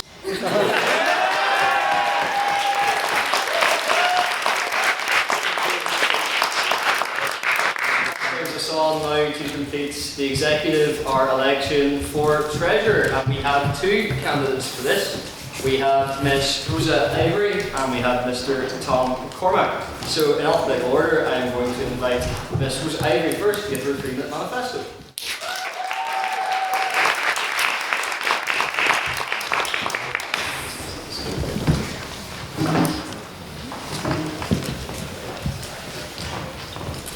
I'm Rosa O'Connell-Ivory, and I would be honoured to be this Literature Treasurer for our 178th session. Many of you here know me from chamber debates to VP competitions to late night Lavery's talks. I want to be a treasurer of the people, with input on spending and fundraising from you, the fine members of society. But why me, and why should I be given this responsibility? Well, I'm an engineering student, making me pretty comfortable handling numbers. I have successfully run a small business selling handmade crafts, and I raised €725 for Women's Aid and the Irish Red Cross, and I did the accounts for such. I've been working legally from 16, so I know the value of money, incentivizing me to always look for the best deal and make sure that your money goes the furthest that it can. With the privilege of this position, I would build on Beth's success in acquiring funding from both Queen's and the SU, capitalizing on my first-hand experience with the subcommittee, which in making the lit a more inclusive space would be an incredible bolster to our applications. There are further opportunities which I believe that I could leverage to take this fine society to new heights. Namely, the funded and civil contribution fund grants, as well as striving to find a title or presentation sponsorship truly worthy of our great society. I would work with my fellow committee and co-members on how they would wish to spend these funds. Using my experience in running a small business, I would expand our array of literary merchandise. Stickers, half zips, tote bags, you name it. I would run a series of interest polls to find out what you, the people, want, and I would make it happen. These funds, raised by said merchandise, could then be used to supply, hopefully, free snacks at ordinary meals. I would use raised funds for this as opposed to grant money, as the QAF cannot be spent on food or drink. Disgraceful. Making my final step a potential partnership with a catering company for our events, which would be an indispensable cost-cutting measure, which I would make a priority, allowing for extra profits from future competitions and more money in our bank. My 3 goals, if I had to summarize, would be to increase the amount of merchandise that you as Literafic members can purchase, and then furthering through that our marketing campaign and enticing more members than ever through snacks and incredible swag and aura. Would be 2, to apply for a new grant, the funded and civic contribution fund, and 3, to find a scholarship. With me as your treasurer, opportunities like these will not be overlooked. The treasurer shouldn't be interested in raising the cost of the society, but in enhancing the experience and being organized enough to fund it. I have made it my business this past week to completely familiarize myself with all funding opportunities offered by Queen's and the SU and more. Application forms will feel my wrath as I charge forward with the motto, you miss 100% of the opportunities that you do not take. Thank you.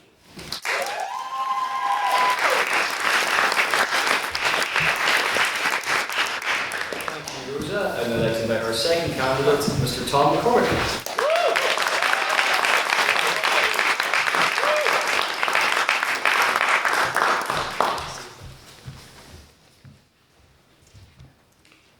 Well, good evening, everyone. It's great to see everyone here, and I'd just like to congratulate Beth and everyone who won the HLMs.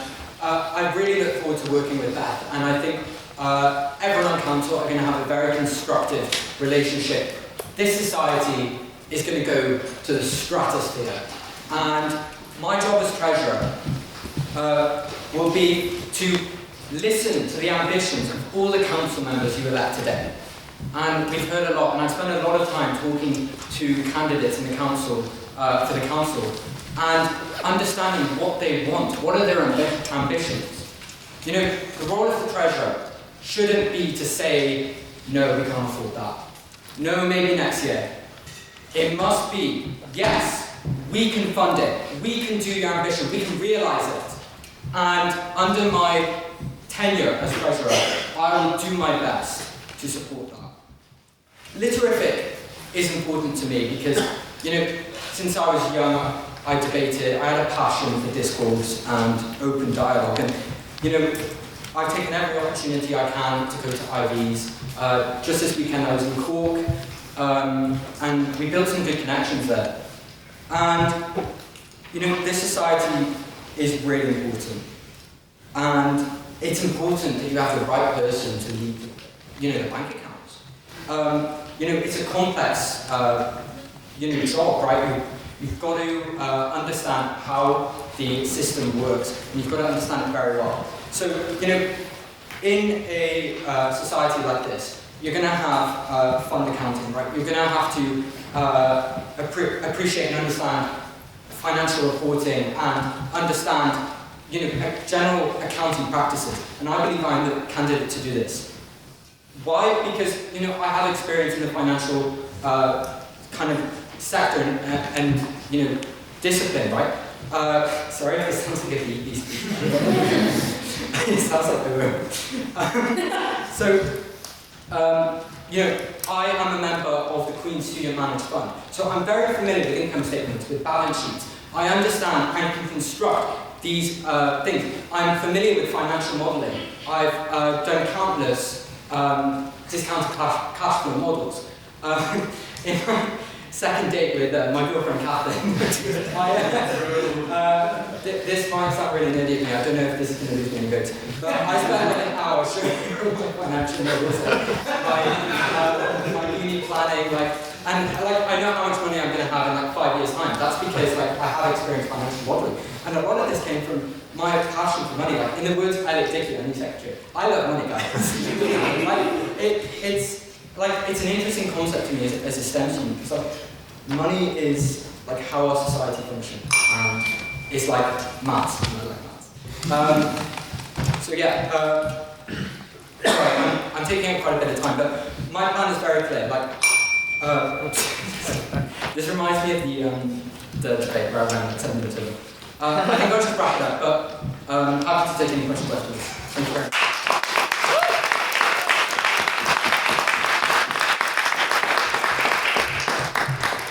Tom, I'd now like to invite both candidates to the front for questions from the House.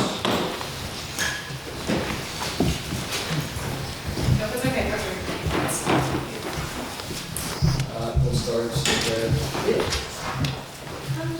In British manifestos and speeches, you speak about research that you've done, but what research is this? What grants are you applying to? And also, how much value is this going to potentially brought to the commission? And we'll start with Ruza. So I mentioned in my speech both the funded and civic contribution grants, and the funded is a grant offered by Queen's, which could be used, they encourage, to create a community event, which I think would be a great thing for us to organise, that I would work with either events or social to organise with input from members on how they would like it to be run and what they would like to see, which could then open Queen's the Literific stores to members of the wider Queen's community and increase the number of our membership and really put us out there on the map, improve our marketing. The other one I mentioned was the Civil Contribution Fund, which is a fund offered again by Queen's and the SU on 3 models. You can either promote education and a social aspect, or promote inequality, or promote civic discussion and dialogue, which I think are all things that are very important to this year's society. And I think that we could put it towards schools to help schools who are less advantaged and help solve those inequalities and allow them to come here, or we could put forward that we would like to educate more people with our Lit Talks. And I think those are 2 grants that would be incredibly useful for us. Thank you, Rosa. Tom? So thank you for your question, Maeve. So I've done a lot of preparing and running up for this position, and I've just done a conclusive kind of just analysis of what's available to us, right? And I think the key areas I do want to strategize on is, we can apply for all the funds that we can, and there's a finite number of them, and we'll do this. I am going to prepare an application as Rosa mentioned, that the Fund It programme, that's £50 to £500 3 times a year. That's going to bring in a lot of money. Where we can't do the we can't do the Queen's Annual Fund because that's every 2 years, but we can do the recurrent SU grant, which is £600. So, like, considering that, like, I estimate that we spent around £1,000 to £1,500 on IV entries, like, that's a significant portion of money, and we'll work really hard to do that. I will work with other members on council to construct a very, very convincing application, and we'll be very prudent about it. We'll get it done very quickly. I plan to have a full calendar of what we're going to apply to before I even assume the position.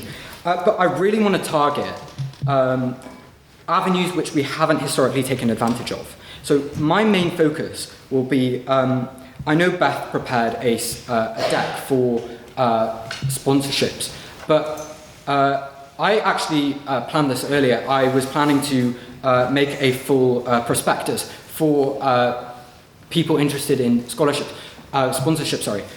We need to send targeted emails to connections that we have through the alumni network that I'm going to build. I'm going to build a newsletter I'm going to start sending newsletters. I'm going to start building an alumni network so that we can reach people who have significant positions that we'll be able to monetize on and actually build experience for members. So there's so many avenues that we can go through to get revenue, and it's incredibly important that we do so. So we need to be pragmatic about it, we need to be prudent about it, and we need to get the work done professionally. Thank you. Yeah. Do I have another question? Yes, good with Flash. Both of you mentioned wanting to increase the value of our membership fee. Could you both explain what exactly you want to do to make our membership fee a bit more valuable, and what do you plan to spend this money on when you get it? Well, my campaign mission, you can see in my manifesto, was value for your membership. You pay £5 every year. That is an investment in the experience here. We're going to listen to members on the Thursday night experience. We're going to take the advice of all members to improve the Thursday night experience, building actual assets that we can own, right? The society has actually very few assets except these banners. We can start off with professionalizing the society. The women's subcommittee, I want to support that, and I want to invest in that because it's what's important to you and it's what's important to me. So we'll purchase new banners for the women's subcommittee. We will increase the experience on events and socials. We will mainly also support the biggest cost, which is IV entries. That is one of the ways that we can invest money in as a society and get quite a good return. Because I and everyone here I know who have been to an IV know how much of a good experience it is. You're building a relationship with these other societies. And that is a key principle of mine, to just go all around the British Isles, basically. Go south, go east.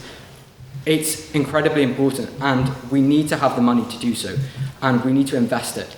We're quite lucky. We have a lot of members, and we have a lot of opportunity, and all we need to do is just invest it. Thank you, Tom. Rosa? So what would be most important to me would be getting input from all of our members to find out what they want to see through a series of polls and surveys that they could then fill out, and as I have experience in that area of market research and finding out what people want. But what I personally would be interested in, other than obviously helping out with whatever our future council decides that they want to do with their positions, would be to provide snacks at every ordinary meeting, because I think that it's a travesty that we don't have any. I think that it would entice way more members if there was free food. I don't think it would take all that much out of our budget, to be completely honest with you. And it's something that I would personally love to see. I would also think that we could put that money towards creating a lot of merch and a lot of swag to increase the aura of all of our members. As I mentioned in our speech, whatever the people want, I will get for us. And then of course traveling is incredibly important, so I think it would be great if we wouldn't have the funds to take everyone to every debate. I think if we could take people to witness debates and to get that experience watching debates, not only attending IVs, but for example, the most recent one that some of our members had the privilege of going to witness on the Union. I think it would be great if we could fund people to go see that if they were interested and if that was something that they wanted to do. And furthermore, we need cash for those southern buses that are absolutely in the stone age. We need the money to get out those league cards so that we can attend our IVs everywhere. And it would be great to get as many members as we can out there and to fund as many members as we can to every competition. Thank you. And so concludes our questions from the floor. So we will now distribute the ballot papers to you again. And just to be clear, you need to vote for Ms. Rosa Ivory, Mr. Tom McCormick, or reopen nominations. Thank you.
I am pleased to announce that your secretary for the 178th your treasurer for the 178th session is Miss Rosa.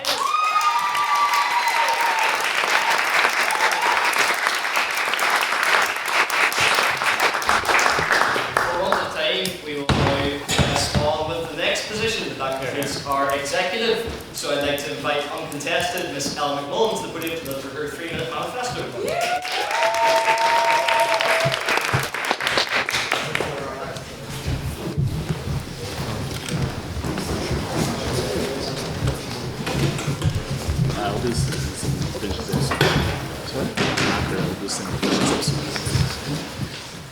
Right lads, it's Paddy's tomorrow, so I promise to be quick because I want to have fun tomorrow and I don't want to be too super crowded. So, forgive me for looking a little bit rough. It's been a long day and I'm tired. But I really enjoyed being internal convener this year. I've always joked that it's the only job I ever really would have wanted to do, but I think it's not really a joke anymore. It's kind of just the truth. I really enjoyed making the term card. I really enjoyed meeting with maidens and doing all the things that you guys know about. But I talked about council reports. I'm not going to repeat it too much because I know I'm a DW because I'm actually going to do the same thing again. But I want to take a moment to talk about the things that I learned. Because I remember someone I didn't particularly get on well with last year gave a bit of advice that I didn't really take. And I was like, oh, stupid. I actually think this was a really good point. This person said to me, it's not really about the turn card. You think it's about the turn card and it's not. It's kind of vain to think that it's just the turn, it's just coming up with emotions. And really, what I love about the turn card is all of you guys contribute, and it's a fun thing, and I do really enjoy it, but I don't think it's nearly the most important thing that I do. It's maybe the most front-facing, but really, the most important thing that I've done, and the thing I've enjoyed the most, or would be the most proud of, is talking to all of you guys and running the workshops and meeting beforehand. I know it seems a bit annoying when I drag you on a Wednesday afternoon to an empty junction, and it's just me and you, and I'm like, don't barrack and listen to Daniel's rules and don't curse even though I curse. I know those meetings seem a bit silly, but they actually mean a lot. And what I would learn, or what I would do differently next year, I know Ron's looking really sexy, guys, but I don't know who I'm going to vote for.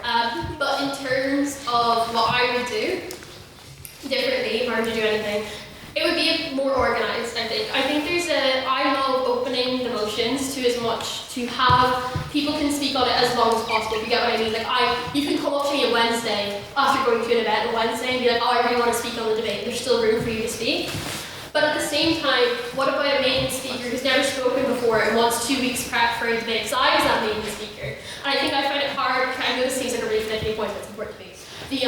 I think I find it hard to accommodate the newcomers who are really excited and eager to speak the next day, and then the newcomers who want to express, because everyone's different. And the one thing I would change about next year is making sure that everyone's different debate styles, everyone's different styles for prep, would be accommodated, because I do think all the maidens are different, and that's the biggest thing I've learned this year, is that everyone wants different things. Some people want to be in Junction, some people want to be in the SU Cafe, some people don't want to meet me at all and leave me at bread. I'll never forget the diva who gave me a very sarcastic response and said, after signing up for a debate, went, "Why would I do a debate program? That's so stupid."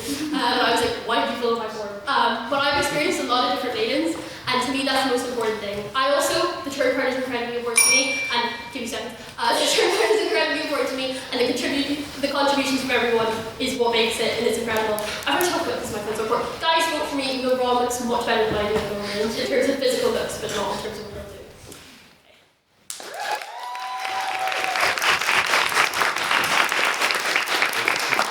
Open the floor to questions if you have anything in the house. Please all put your hands up at once. Yeah? Yes. So you've broken the record for maidens this. Oh, I should have brought that up. Thank you. Yeah. This is why Ron should win. But how will you, based on this, do you think you can break the record, and how will you do that? Oh, like break my own. I think the difference is being more front-facing with social media. That's kind of the big thing. I think a lot of people came from social media and also more present at freshers, fairs, and events. Daniel already did such a good job of having them, but I had this power that I never really did, where I was like, we should just stick a table at the PFC and be like, guys, do you want to debate? Because there's so many yappers wandering around the PFC who don't know we exist. And I think I, as internal convener, would like to be more involved. I do think I like to think that I was. This is difficult when you're running again, because I know I criticized myself from last year. But I do think I was involved with like talking to freshers and trying to get them in, and I was absolutely rabid. Like if anyone, I brought my laptop out and bought once to get someone to speak on the debate, and I was like, what debate do you want to speak on? But maybe be a little bit less intense and be around more at campus buildings, because social media does a lot, which I think is important, but also just having like a table in Junction. I was saying such a silly response. I genuinely think you could get 20 more maidens by propping the table up. But yeah. I remember when I came up to you at Freshers Fair and you were like, Loki, do you want to like talk on this debate? And I was like, Loki, I so would. And I felt so welcomed. And the same again when you came to give advice. Is that the same energy as you're going to be bringing this coming year? Yeah, kindness and friendliness. I think that's the most important job to be as internal convener. I remember it was Rosa and Nihal that I met in the SU, and they were wandering around the SU, and I was like, who's Rosa and who's Nihal? And it was my first ever meeting, and I'm glad it was you that was there and not someone who never came back, because that would have been an indication that I did a really bad job at that meeting. But I do think it's kindness, friendliness, non-judgmental, no matter what debate experience. It's great to get people who've done debate in school. It's great to have someone like Luke who did our schools competition and walked in and bro was like, I'm not meeting you before the debate. And I was like, Diva, why? You'd be like, I have freshman stuff to do. And then you walked in and you walked the floor with the place. So everyone's different, but I think I will accommodate everyone's different needs, but I will be just as kind and just as friendly to everyone. That's kind of my goal. Because that's how I kind of go about it. So. Unless we have any other questions, that concludes questions from the floor. And again, you'll distribute your ballots to vote. Thank you.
I am pleased to announce that your internal convener for the 178th session is Miss Ella McMullen.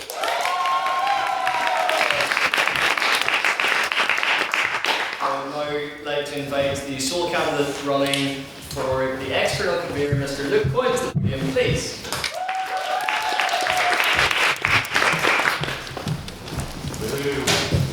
Very nice, Mr. Coyle, very nice. Well, let me begin here. Well, ladies and gentlemen, most of you know who I am, but for those who don't, quick introduction. My name is Luke Coyle. I was a fresher here. I am privileged to partake in the first debate of this year, and I'm so proud to put myself forward as this society's external convener. Now, for those of you who don't know me, maybe you don't know my ambition, though I believe it speaks for itself. I'm a man who is driven by prosperity for this society. I wish to accomplish in every aspect a betterment of our relationship, not only with the Southern societies, not only with the Western societies, but across the board. I wish to ensure that we have a better image overall. Ladies and gentlemen, we have started the long route out of isolation, but it's not yet done, and I seek to do that. Now, I'm going to sort of elaborate on my speech points because I like to yap, and well, I didn't get enough of a chance with the 250-word manifesto. So let's begin with training. So I told you all the trainings will start within 2 weeks. I'm willing to commit to a much faster deadline than that. These will also be a trifecta of different expertises. I'm going to learn AP this year. I am going to teach you BP, and I will teach you Irish Times in conjunction with Ellen.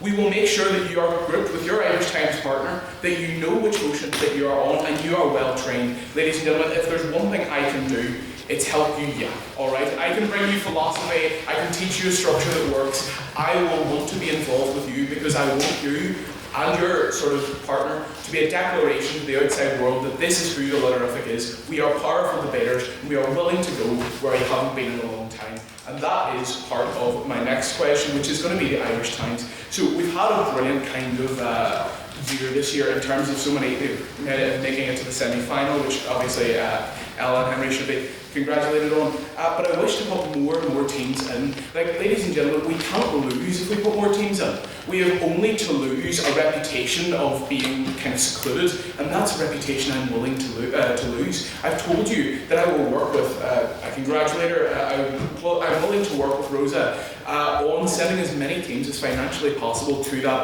those institutions, because I want you to act as envoys for us. I want you to set our name out there, and I want you to do it proudly, and that's what I'm going to do within all of our trainings. I'm going to teach you how to represent the society, not only as a person, but as a debater. Now let's move on to the QUB IB. Now, as I've kind of expounded upon here, I will work with the Treasurer to ensure that every society kind of who has come this year is retained, but I want more than this. Now, the big get here is England. We had so many societies from Scotland. We have had so many societies from Wales, but I want to get at least one English union over here to debate with us. That, I believe, could be accomplished through growing links with places like Durham. I wish to put out as many feelers as I can. I wish to cast my net wide, because I wish only to bring glory to this society. I don't wish to play politics with its reputation. Now, with that, I want to maintain that with regard sort of the backers, it's a constitutional duty of mine to bring people here to debate. I'll be just a second, Bill. It's my constitutional duty to bring more people here, and I have committed to 3 new speakers here every term.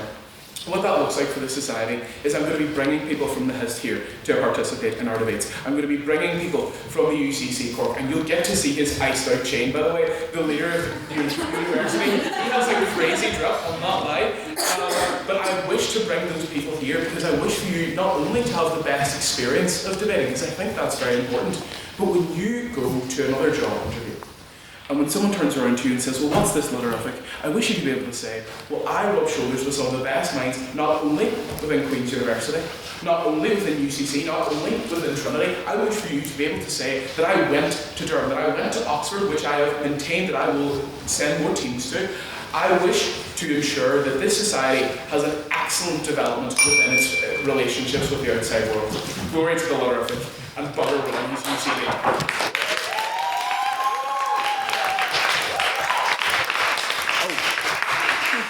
Thank you, Luke. I think we can stay at the front for some questions from the House if we have any. Yes, Rana. Sorry. Do you promise that you won't let your past experiences with LNH affect your position You know, I'm going to reappropriate a quote here. The letterific has no eternal enemies and no eternal allies, only eternal needs. And as the external convener of the society, I recognise that the eternal needs of the society are to grow. My rightful condemnation of the UCD be damned. We have to work with them if we want to ensure a prosperous letterific. That's the way it has to be. Although it will pain me to do so. Thank you, and I'll take one further question from Owen. So you have so far in your entire campaign said you're going to force me to participate in BP. Ron has not. So could you outline to me why I should vote against my best interest and vote for you instead of Mr. Ronald? Well, as I previously alluded to, Ron actually stands for Ronique. He's French and he's from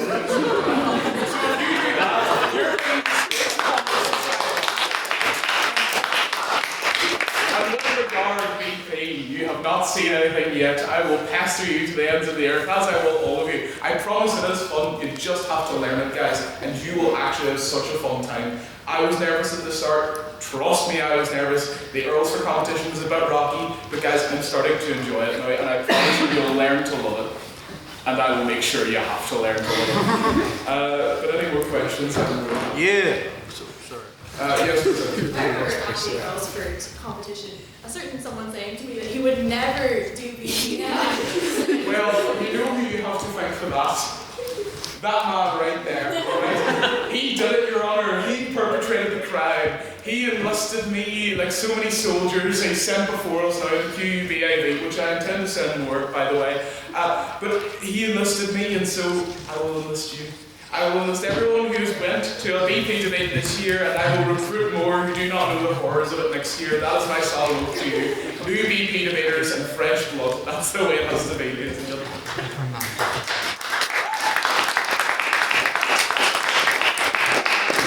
Thank you, Luke. As is procedure, we will now distribute the ballot papers and conduct the votes.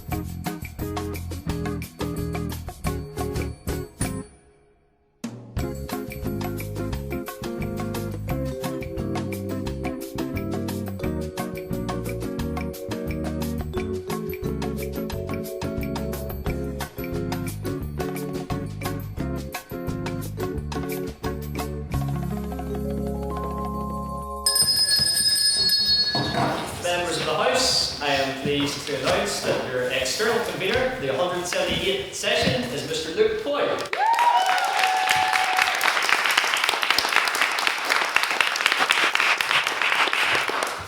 Now begins our election for the schools convener, and I would like to invite the first candidate, Miss Emily Carter, will you please?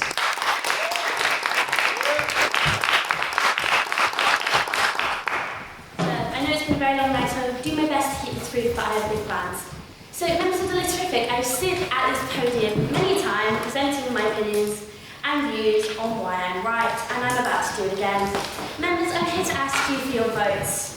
As schools convener, the custodian of our beloved society's future, and I know I am the right person to build on this year's competition and make sure it evolves, along with our changing university and times. So my plan is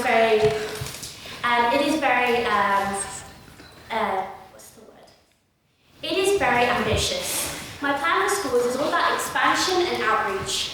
I want to set up debate societies within secondary schools that may not have them or may not have the resources to set up them. I want to send our members out and train our students so they themselves can have the opportunity to come and debate here at Queen's and then at the final instalment.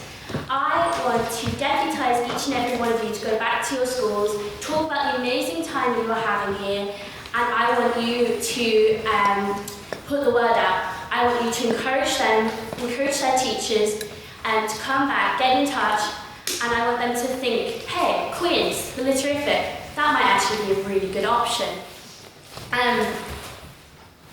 The schools competition is how we've got some of our best and brightest debaters. It is a real investment in our future. So why should you trust me with this very important event to run? Well, I was there at the schools competition this year.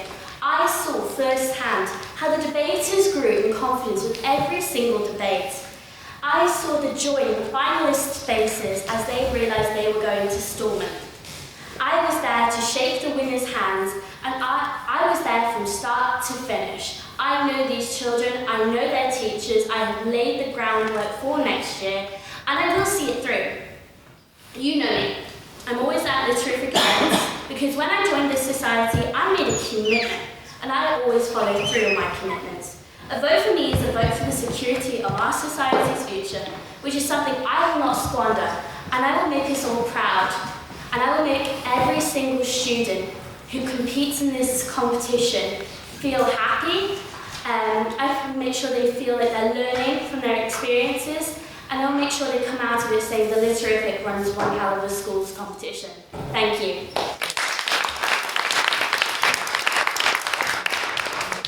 Thank you, Emily. The second candidate for the schools competition is Mr. Gary Flanagan. However, in his absence, due to unexpected circumstances, Henry will be reading his manifesto for the House.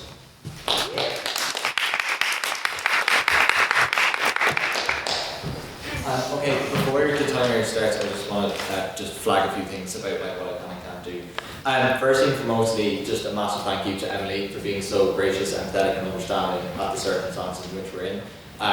It's classy, and for the record, you make a fantastic schools convener, and the society is so lucky to have such a rich experience. The second thing is, contrary to popular belief, me and Derry are not the same person, so that means I can talk expressly about his manifesto, conversations that I have had with him and that he's had with other people, and about his experience that I'm aware of. So please keep that in mind in questions. And as well, if the House could just, it's a personal emergency that's, to be honest, like more important than debating stuff, that's led Derry to leave. So if the House could just pass on his well wishes, that would be very much appreciated. But I will begin shortly.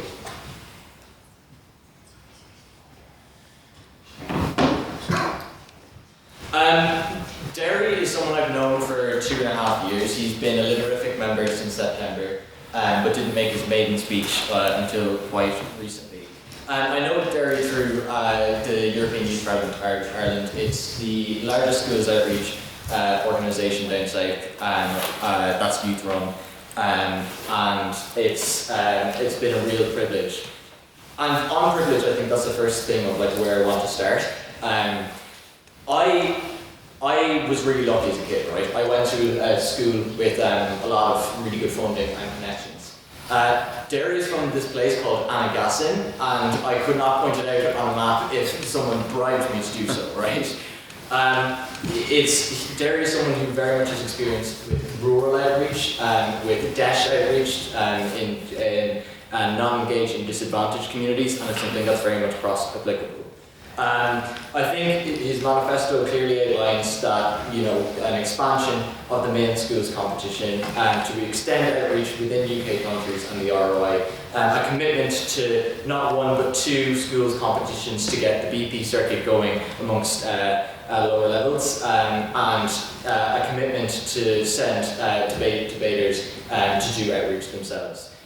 But ultimately all manifestos come down to not what you are saying you're going to do, but what you actually can do, the substance in which you can provide. Derry Flanagan is one of the most competent people that I know personally. I have an utmost belief and faith in his efficacy and his experience in school strategy, which I will now outline.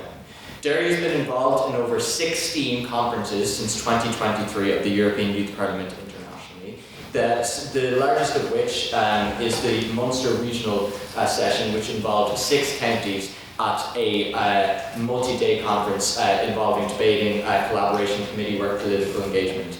was a project worth thousands of euro in funding, and was something that very much crosses over Cochrane's nicely. I would invite the House to look at EYP Ireland social media. If you go on your phone and you search up EYP Ireland on Instagram, you will see the Munster regional session ran most recently. That is what delivery looks like. That is what Derry is capable of, and that is something that he did on his own. The final thing is please give this a chance. Give this manifesto a read, a look. Engage, because everyone deserves to be heard out, and it's through no fault of his own that Derry's not here and I'm here, and it's really important that, look, please don't just walk away and dismiss this at first glance, because it's a situation we're in, and give it a chance, because I have great confidence in Derry planning as a school community. Thank you.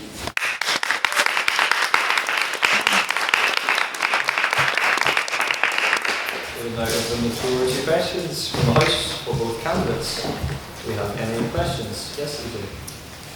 So I did have a life before Literific in Galway, where I was schools convener for Lit and Deb down there, and I understand how important it is to have a schools convener role, especially with the outreach and bringing students into the university. But you're also dealing with teenagers who can be, I'm not going to get a port fine, but FUCK-ASS.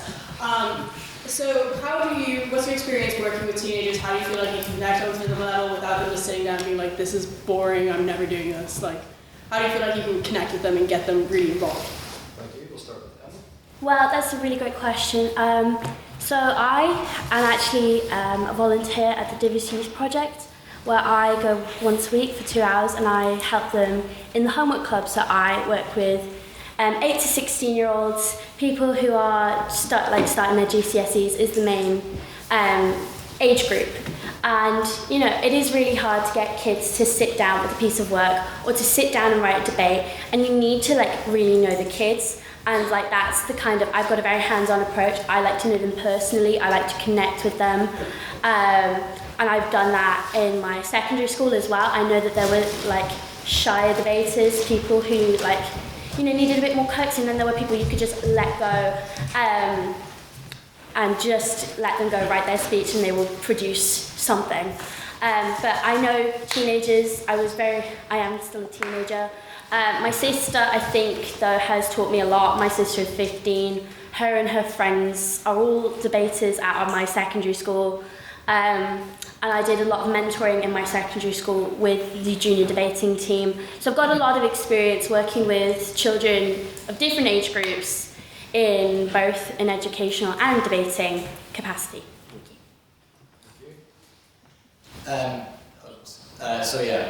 To outline Derry's experience in the area. So Derry has convened several schools conferences for EYP down the years. What that actually involves is hundreds of kids. They stay over at the accommodation. It is entirely overseen by youth participants. It often come from disengaged or disenfranchised communities who don't want to speak, who don't want to be there, and you have the express job and duty, because I did it too, we were in the trenches together, of getting these kids involved, getting these kids to talk, getting these kids to debate, and out of their comfort zone, out of the shell. And that's very much something that Derry is experienced in on a direct level. But what he's also experienced in is, because he is project managed, he is able to impart that information onto others, i.e. build those skills and coach those skills for other people, because it takes a village to run a schools competition. And his leadership and ability to convey and teach people how to deal with kids it is very much a new skill which he's gained in the last year running his project. Also, this is important and related. Child safeguarding, which I think is massively echoed in all schools like dealing. Derry is TUSA verified, he's Garda vetted, and he has a CPS check done for NI. So knows his way around child protection and the do's and don'ts of dealing and communicating with children. So that's just a really important one that I want to mention there. But I can't really speak beyond just that, because again, I'm not there. So thank you. Matthew? As schools convener of this session, I just posed my question here. So clearly both candidates have a lot of experience in this themselves. Henry, you've laid out Derry's qualifications through his work in the south, and Emily, you were at the schools competition, you've seen the work that went behind it, you were there both the days, you helped with the physical implementation of it, the organisation of it, you made contact with all the schools that were there, you met the staff and the students coming again next year. So through the work, Emily, that you've done in the schools competition and that Derry's done in the south, what have you learnt that you could implement in the Literific schools competition for the 178th session of the Literific? I suppose, could you talk on Derry's experience first? Yeah, perfect. Okay, so just a clarification, UIP UK also has a branch in Northern Ireland, and Derry's done their Belfast regional session 3 times, so he's done outreach here too. So it's not exclusive to the site.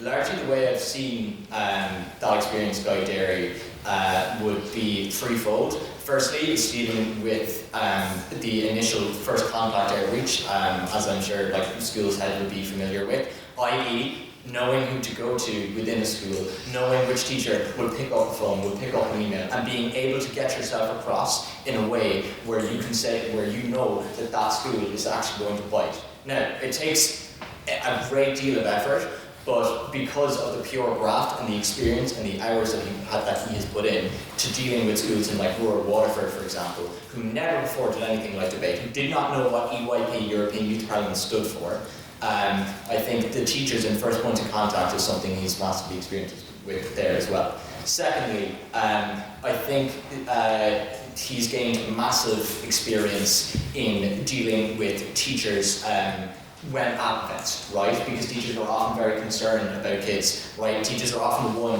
who are asking the principals, asking the vice principals to fund the debate trips in the first place. And knowing how to nurture relationships with them, I think is a massive thing that they're able to take away.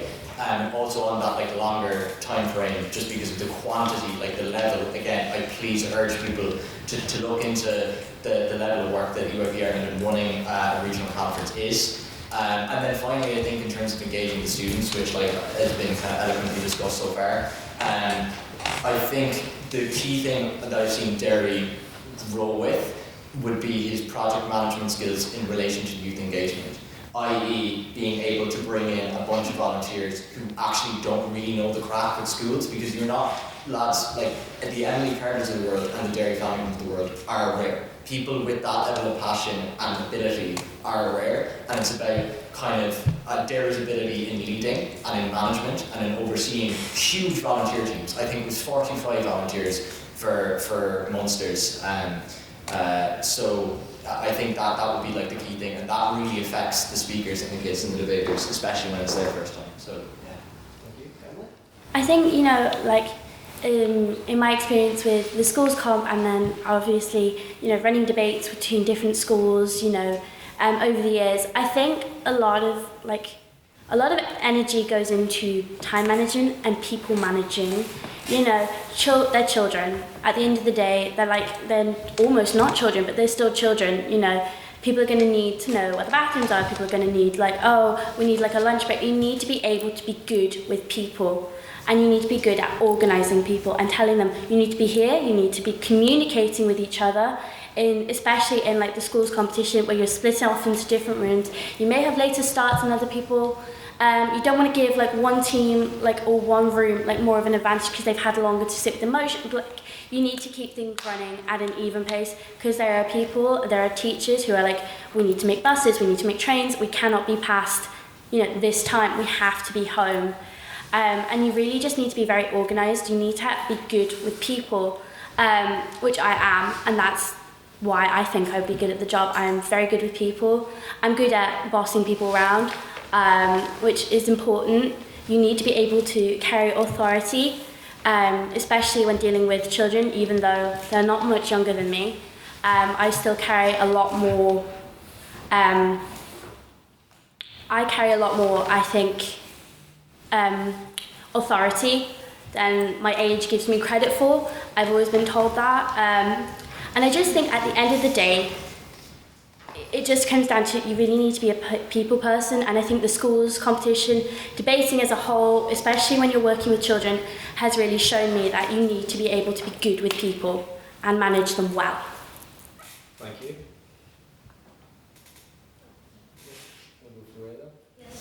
Alright, so as previous schools convenor as well, the Matthew, one of the other aspects of being schools convenor is doing workshops and going out to schools and stuff. Can I ask, obviously Larry's not here, but you can speak for him, knowing what you know about him. Would you ever say no to a school's workshop? I would absolutely not. I have connections. I've got connections to schools, you know, across the Republic. That's where I grew up. That's like my friends. You know, they went to different like secondary schools. We've obviously got, you know, the schools from this year, and I've also got connections to other schools that are outside of, you know, the sphere of what the school's competition has been. And I do plan on incorporating some of them. So if they ask me, if one school asked me, can you come in and do a workshop, I would never turn them down, because it is a learning opportunity, it is an opportunity to find talent that may go undiscovered. It is an opportunity to find the next Luke Coyle. You know, it's an opportunity to find, you know, the next big debater. And we are very lucky to have so many wonderful debaters who have come up through our school's competition. And I'd hate to see, you know, talent go to waste because they're in a certain school. So even if the school rang me up and said, can you come and do a debate workshop, I would absolutely say yes. However, I would also go out of my way to make contact with these schools and be like, would you be okay if I came in and did a workshop for debate? If you're interested, would your students enjoy that? So really, I do think it is, you know, the biggest thing we can do for our society's future is ensure that we are doing these debate workshops, we are getting the BP skills into them early, chamber, all of the different styles and formats, so we have a homegrown talent ready for the next IOV.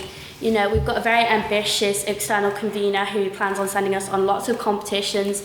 So genuinely do think, you know, the best way we as a society can grow is by nurturing the schools comp. So definitely, I would never say no to running a debate workshop in a school. Yeah, so again, I'm going to have to go back to experience, like I can't speak, I can't summon bro. Again, every single EYP session, because you are there for 4 days, they have preparatory cycles up between 1 to 3 months. So that naturally involves the school, like part of it, it's not even like workshops aren't seen as an extra, like we have to get onto the schools, we have to go to the schools a lot to get the kids educated on the topics in the first place. And that's something, again, every time that Derry's been on an organising team and event that he's done. One thing I will say is that it's harder than it looks, and Derry knows that. I know they have like significant bumps in terms of organising, and like Ray will be able to say it as well, in terms of organising times, in terms of like travel, in terms of getting out to schools competitions, or to schools workshops can be difficult. But Derry's organisational experience overcoming those barriers, whether it be amalgamating workshops, i.e. EYP is a strategy where schools are close, that they all do the debate workshop together to kill like 2 birds with 1 stone. There's a facilitation of like online workshops as well. Not that that's always the best option, but if that is the only option, especially on an accessibility level. And then thirdly as well, the thing I will keep going back to is I think the massive leadership element of this and the project management experience with youth volunteers, i.e. one like Derry or Ray or Emily or one or me, let's say for example, can only be one place at once. But if you know how to rally a team, if you know how to get society members actively engaged in going out to workshops, all of a sudden you kind of smash the potential of what you're able to do, and that's why I think UAB has been so successful, and why Munsters have been one of the biggest debating conferences on the island in the past year. So I think largely that would be from Derry's experiences what I would understand to answer the question, please. Yeah. We'll take one more quick one if we have it from Tom. something I noticed in the school competition was the smile on the faces of every kid who showed up there. They gave it their best.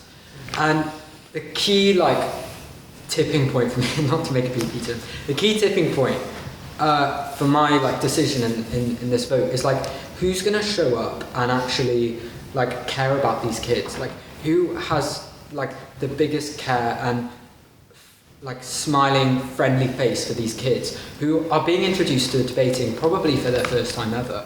Like, which candidate will show that smiling face, will show up to the debates, you know, enthusiastically for, you know, these kids so that we can raise talent? Like, could you please provide some insight on that?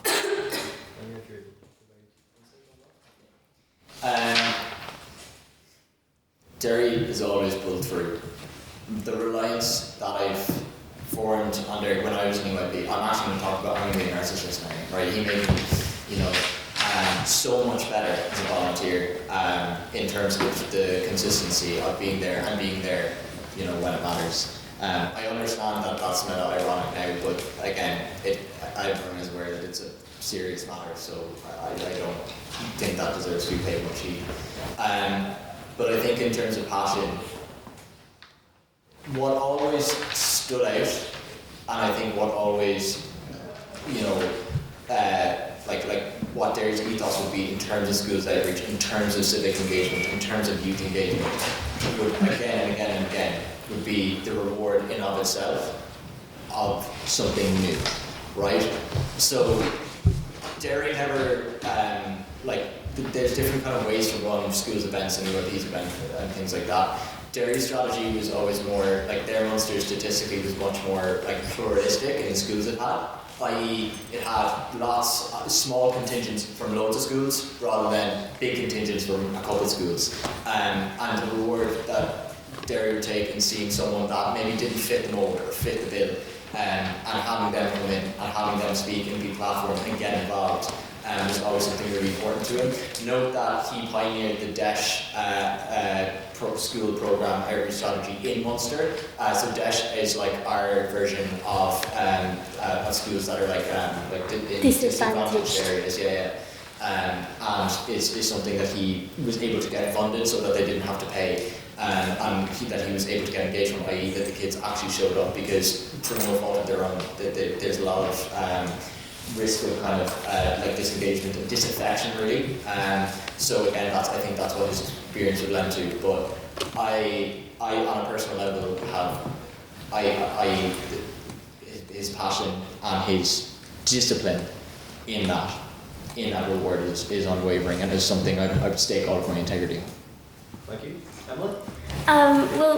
Tom, I think what you were trying to put across is, you know, you need someone who's very welcoming. You need someone who kind of is engaging with the students. It's not going to, you know, scare them, because I know from speaking to the students at the schools this year, a lot of them were very intimidated, especially because it was, final year.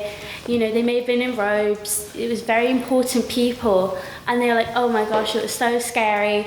You know, people, even though we all know each other, they see us as very scary because we're at university, and they didn't see me like that. They saw me as kind of closer to them in age, someone they could talk to, you know, and that has been my experience in not just, you know, my secondary school, where I was like a senior member of the debating team. You know, I was always picked for like open nights because I was a very welcoming person. I always tried to be as informative as possible. I tried to get to know each and every person I spoke to on those nights,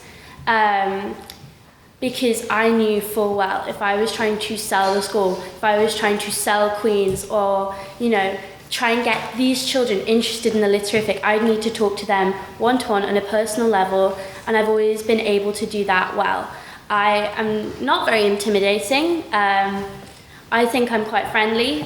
People can, you know, fight me on that. But I will do my level best to be as welcoming and as, you know, bubbly as possible, because I know that it can be very intimidating coming into a place like Queen's for the first time, and you're surrounded by, you know, very scary university students. and some of these children are 14, 15 years old, and that is daunting. But I don't think they found me intimidating. I think they, saw me more as a peer, as someone closer to them in age. But I don't think I am that intimidating. I think, I'm authority. I have authority, but I'm not intimidating. And I think, I'm the right person for this because I am a very welcoming, friendly person. Thank you, Emily. And so concludes our questions from the House. As is protocol, we will distribute the ballot papers and then thanks for votes. Well done.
Members of the House, I am pleased to announce that the school's convener for the 178th session will be Miss Emily Carter.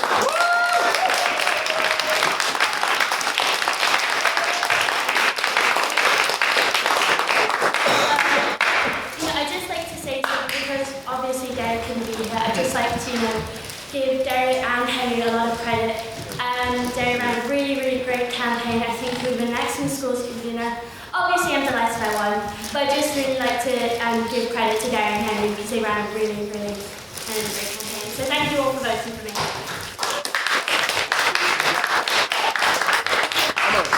Of course, on behalf of the House, we send our best wishes to Derek as well. Now on to the election for the events officer. Now, following the withdrawal of Mr. Tiernan Smith's candidacy, we have one candidate for this role, who is Miss Maeve G. If she would like to come up to the podium, please.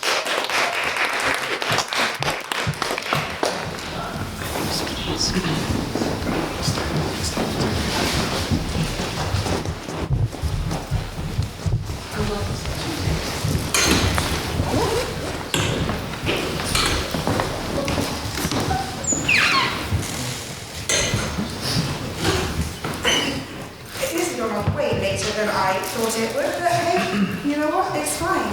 As many of you know, my name is Maeve G, and I would love to be your next events officer. So many great lecture talks have been hosted by the Terrific this year, but I would love to improve these. I would increase the number of speakers I ask to come, and even more importantly, increase the diversity of speakers. While many people I invite will be of a similar caliber to those who attended this year, there will be a variety of others. Politicians and ambassadors, yes, but also journalists, artists, and other influential people who impact the way that this island runs. By expanding the professions of those who attend, we can encourage more people to attend Lit Talks and the Terrific itself. Namely, firstly, I will encourage people from Irish Times to come speak here. I would love for them to come, especially if we can arrange it so they came before the competition next year. Politics and belief systems can be expressed in so many ways, other than just from politicians and ambassadors.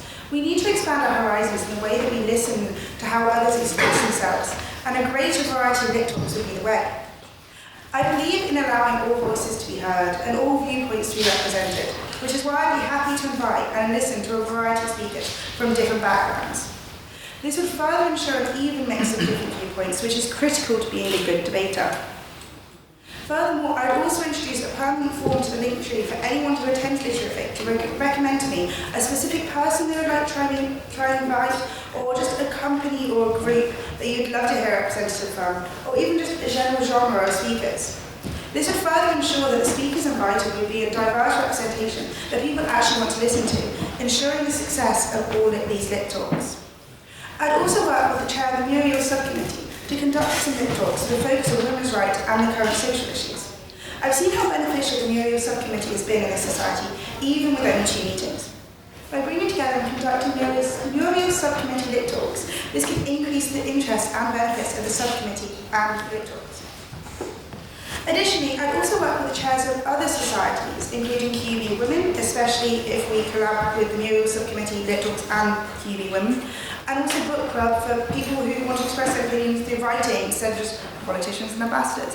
And there's so many other societies that we could collaborate with for the lit talks, which this would bring guests who both societies would benefit from.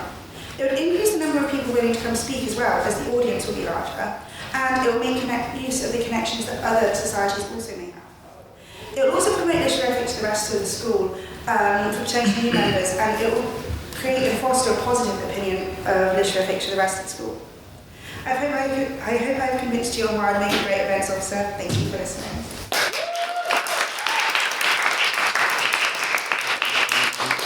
Thank you, Ian. We will now conduct questions from the House.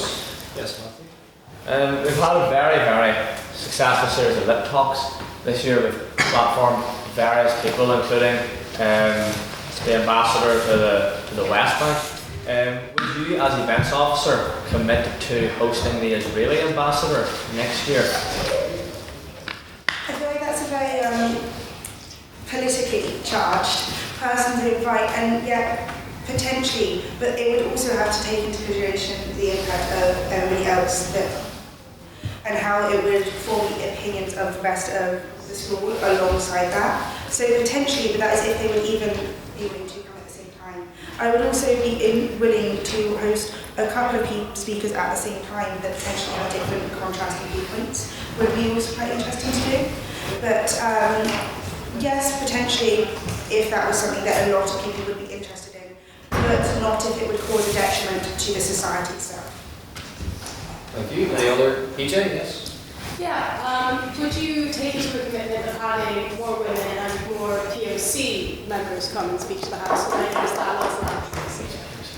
Definitely, that's why my main thing is I would love to increase the diversity of speakers. The majority of people that come this year have just been white men, and so I would love to increase the amount of women, which is why I'd love to work with Muriel Subcommittee, is that would help spread the voice of it, and also why I would also love to introduce more people of colour to come speak as well.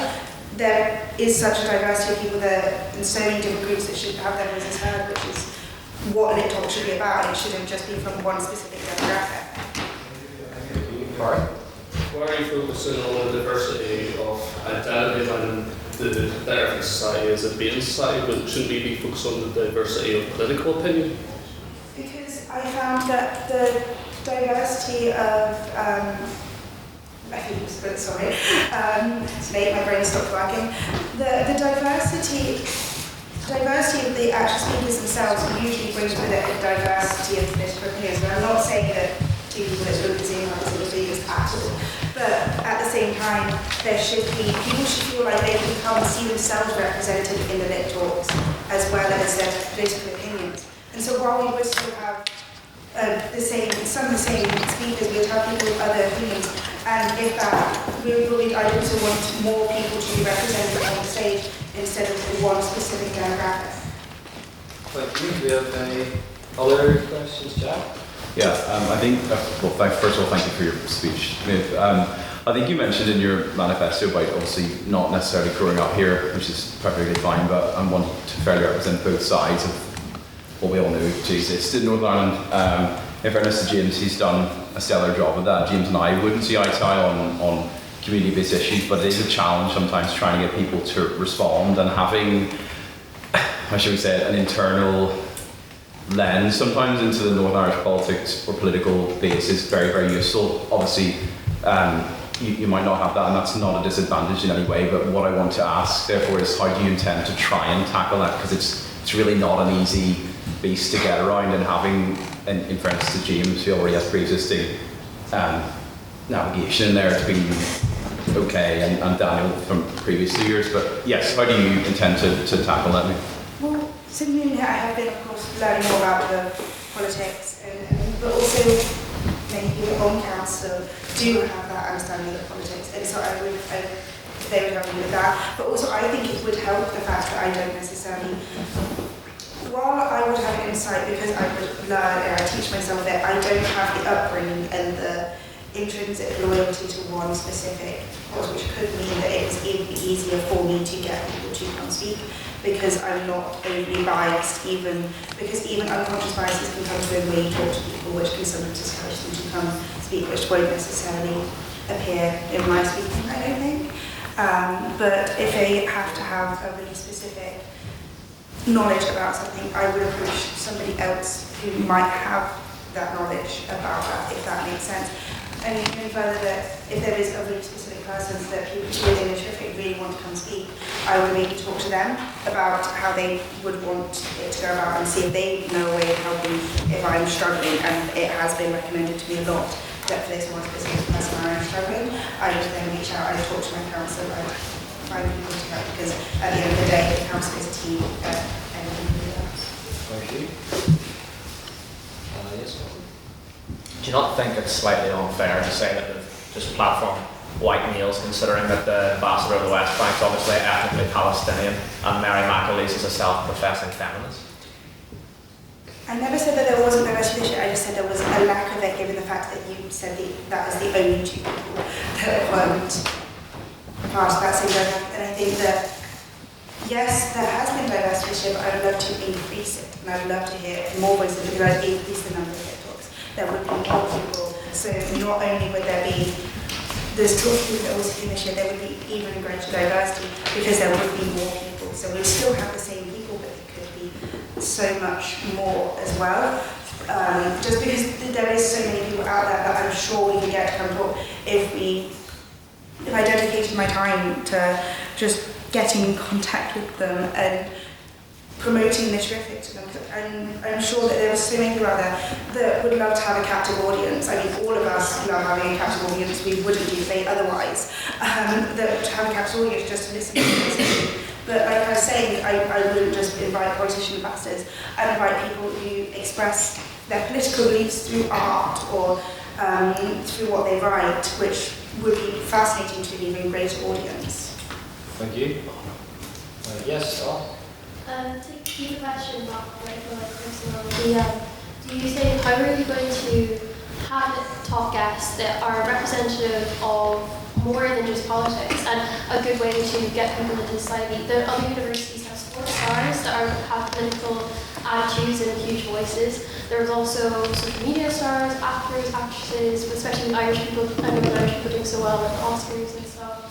And then also in terms of keeping the top guests representative of society as a, like, not this society, but society in general as a whole, because it's not just all guys, Well, yeah, like I said in my speech, I want to collab with other societies because they also have connections. And if it's two societies approaching one specific person going, hey, we can both offer like a lot of people to come listen to you talk, this would benefit our society because you talk about politics right there, but it would also benefit, you know, Kiwi Women's Society, it would benefit the sports society because that's what you do.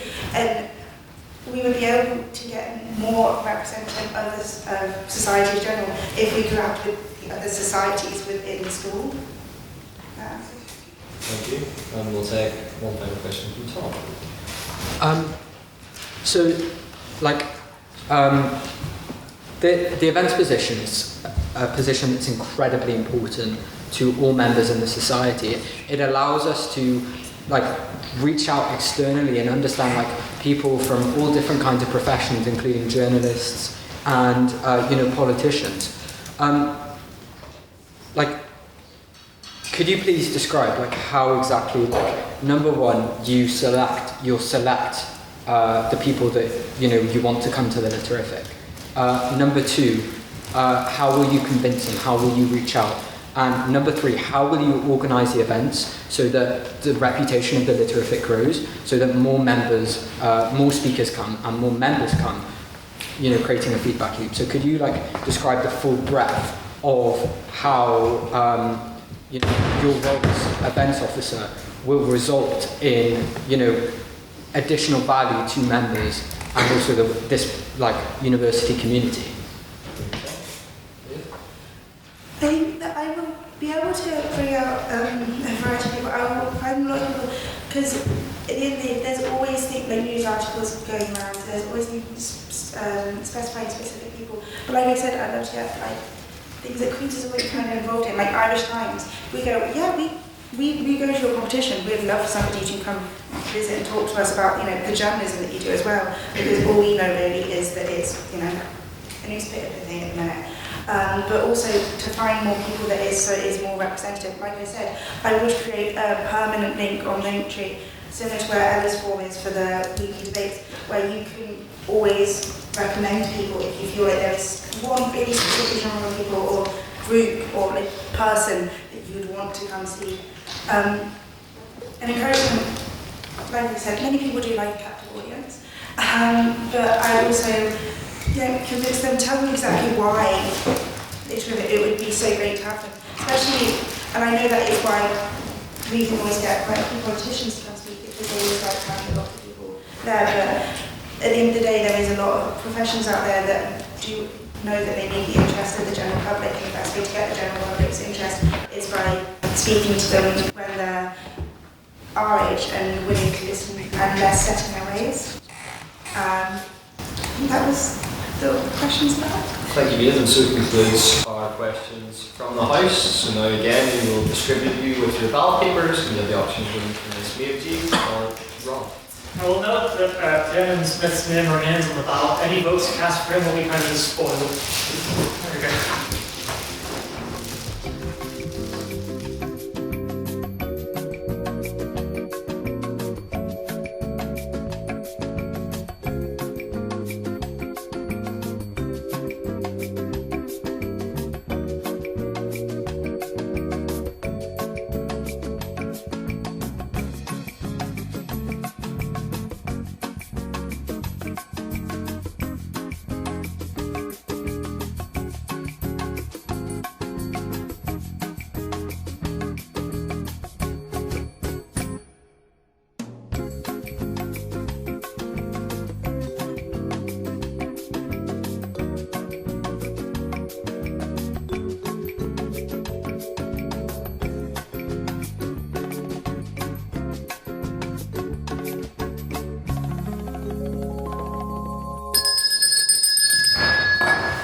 The House, I can reveal that the votes for Defence Officer resulted in the reopening of nominations. This position will be voted on at the same EGM where we shall vote for the position of Vice President.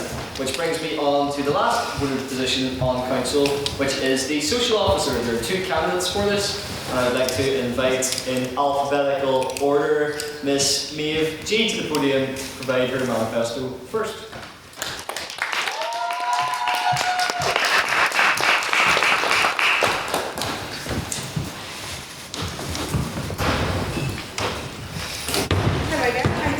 Ron kind of got better for me there, but you know what? It's fine. We pause. Lovely spoons, creme boombox, our loves. Hey, I'm with you. As you all know, I very rarely turn down a night out or a debate social event, and that's why I was regional social officer for the 178th session. Obviously, as social officer, I'd keep these debate hours going.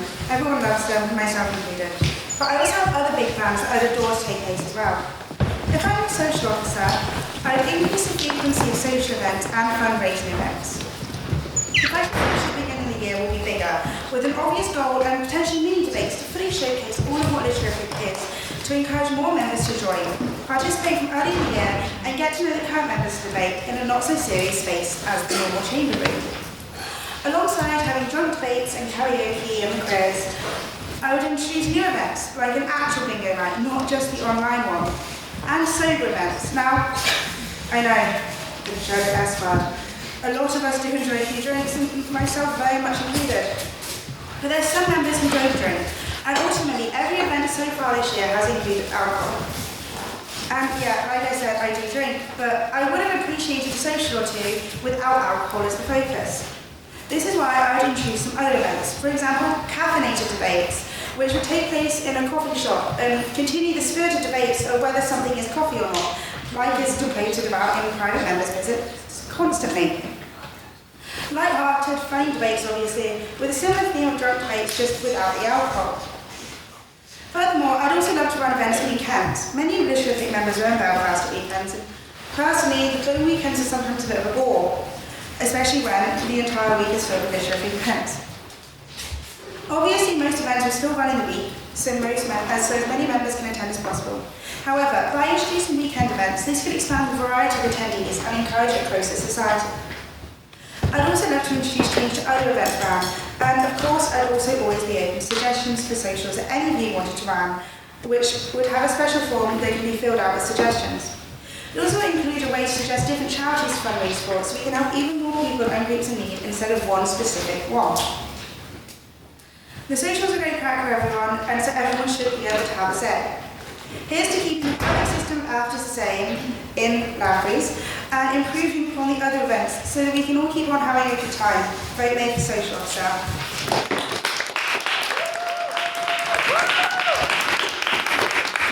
I'd like to make our second candidate, Mr. Honorary.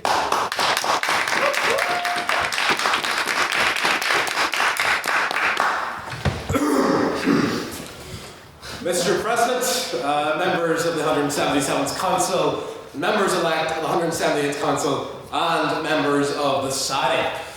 The Roman poet Horace once said, "No poem was ever written by a drinker of water." If I'm elected as the social officer for the upcoming session, I will ensure that I make poets out of you all. I will guide you out of the inferno of the McMorty into the cool waters of the woodworkers, and from there into Weatherspoons, and from there those that who are brave enough, those who dare to win, to the club, to Kremlin, or to Boombox. So, in that spirit, I will champion that. I will champion the drunk debates. I will champion the karaoke nights. I'll do all that crack because we all love it. That's half the reason we are all here. And I've got a few quotes here from people who I believe outline this spirit of community. Bill Clinton, "It's the pint, stupid." John F. Kennedy, "We choose to go to Lavery's not because it is easy, but because it is hard." James Connolly, "The cause of literific is pints, the cause of pints is literific." Paisley, I couldn't spin one, unfortunately. I'm not even pleased. I know, but it was for you. I'll round it off here. Actually, I'll round it off either with the former president of the Oxford University Liberal Democrats of this trust. They are underestimating me because I'm a pinter, I'm not a quitter. Here, here.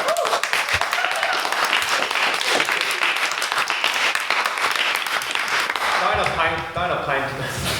Oh, yeah. Big step. We will now, with both candidates, open to questions from Council. Do we have any questions for them? How would you guys both foster inclusivity and make sure to make as many events that appeal to as many members of the society as possible? The events that we ran this year, they've been very popular, obviously, but I would make sure that there is a greater variety. Not everyone enjoys the pub, and while most of us do, especially people here, and myself included, sometimes it can feel a bit daunting, especially to freshers as well. So to create more inclusive space, I would promote us going to other places, or sometimes being held earlier in the day, or at weekends, because a lot of us are there at weekends, which would potentially create a closer society where people who might not want to stay out late or have other commitments would be able to enjoy terrific events as well. I'd also create more inclusive space by having it being obvious you can go talk to, especially earlier in the year. While it's obvious who council is, sometimes it's a little bit daunting to go speak to council as well. So to be friendly face more often as well. So I think as social officer, we're going to have usually it's maybe 20, 30, maybe even 40 freshers coming in next year. The next social officer will need to ensure that these people are welcomed into the society. that they have events that they feel free and open to attend as full members. So I wouldn't change the structure that much. I think what Jack's done in the past year has been very good, and I'd like to maybe it was an extra karaoke night this semester. But it's not about the structure of how we do the events to incorporate inclusivity. What I will seek to do is I will seek to be an inclusionary figure within it, because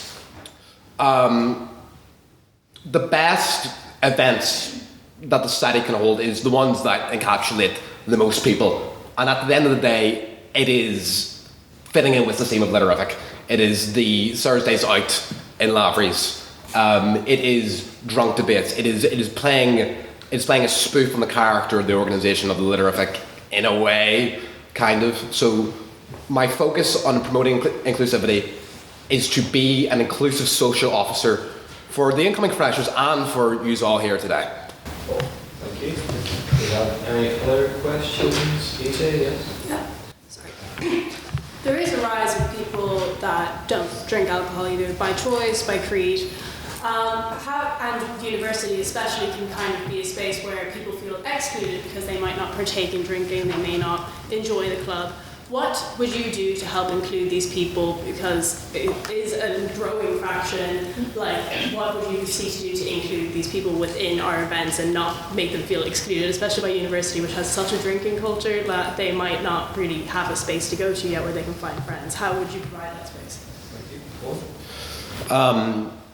That's a very good question. What I would personally do is, if there is any momentum, if there is any interest, particularly with people that are about to speak. I know our internal convener did this last year. I was at one of those pre-coffee meetups for my main speech, which greatly benefited me. So I suppose if there is that interest, if there is that initiative, I will gladly have organised some kind of sober event before debates, because usually, I mean, it's just the nature of the way we're structured, the nature of organising these things. Usually are late at night. Usually people aren't like, oh, let's go for coffee at 7 o'clock at night. But if we try and instead of having these non-alcoholic things after the events, which is usually how most social events are, they're the epilogue to a lit talk or a debate or something. If we have a prelude of some kind, especially with fresh, especially with people that don't necessarily are not necessarily familiar with Belfast, with the university and society. So, and then also I do know a great many people that would not drink alcohol at our main social functions. Non-alcoholic beer, I've had a few sober nights out. It's not been the same, but like I know there's a great many people who do that, who would partake in that, and they still have an amazing time and engage with the social opportunities of the society all the same. Thank you. Yeah. I wouldn't preface this by saying that I will. Like, this isn't a campaign to get rid of drinking, because I know that's what I've been speaking about. But I wouldn't have them, like, after debate would still be the same, but I would introduce other events like I was talking about. We wouldn't label them sober events, but rather, like we have our drunk debates, we could have cafe-aged debates, or even just sugar debates. I know you get milkshakes or something. There's so many other things that we could do where it's still debate themed and it just isn't around alcohol. Even late night, I'm sorry, but late night sweet treat runs, that is very common, I think. So I think that there is many things that you could do to have. There's many different events that I'd love to run. I'd love to run the caffeinated debates. I feel like they can be very amusing in one of the local coffee shops. There's plenty, but then they could also, they could be centered around something else.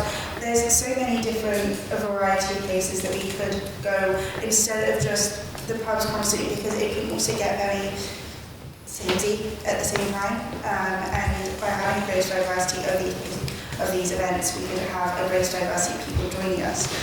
Because I do think that there's plenty of faces that I'll see at debates on a Thursday night that I never see at any of the events, and I never see at any of the afters. And I do think that potentially more focus of not to mention, this is an additional little bit that a couple of members in, like, I'm not sure if they are within the terrific, but a couple of members within the uni themselves are still technically under 18, so they can't even participate, and some people will find that as a barrier to joining a society. Because what's the point of joining a society that you can't go to any of the events or the after, because they will take place in a place that you physically cannot enter.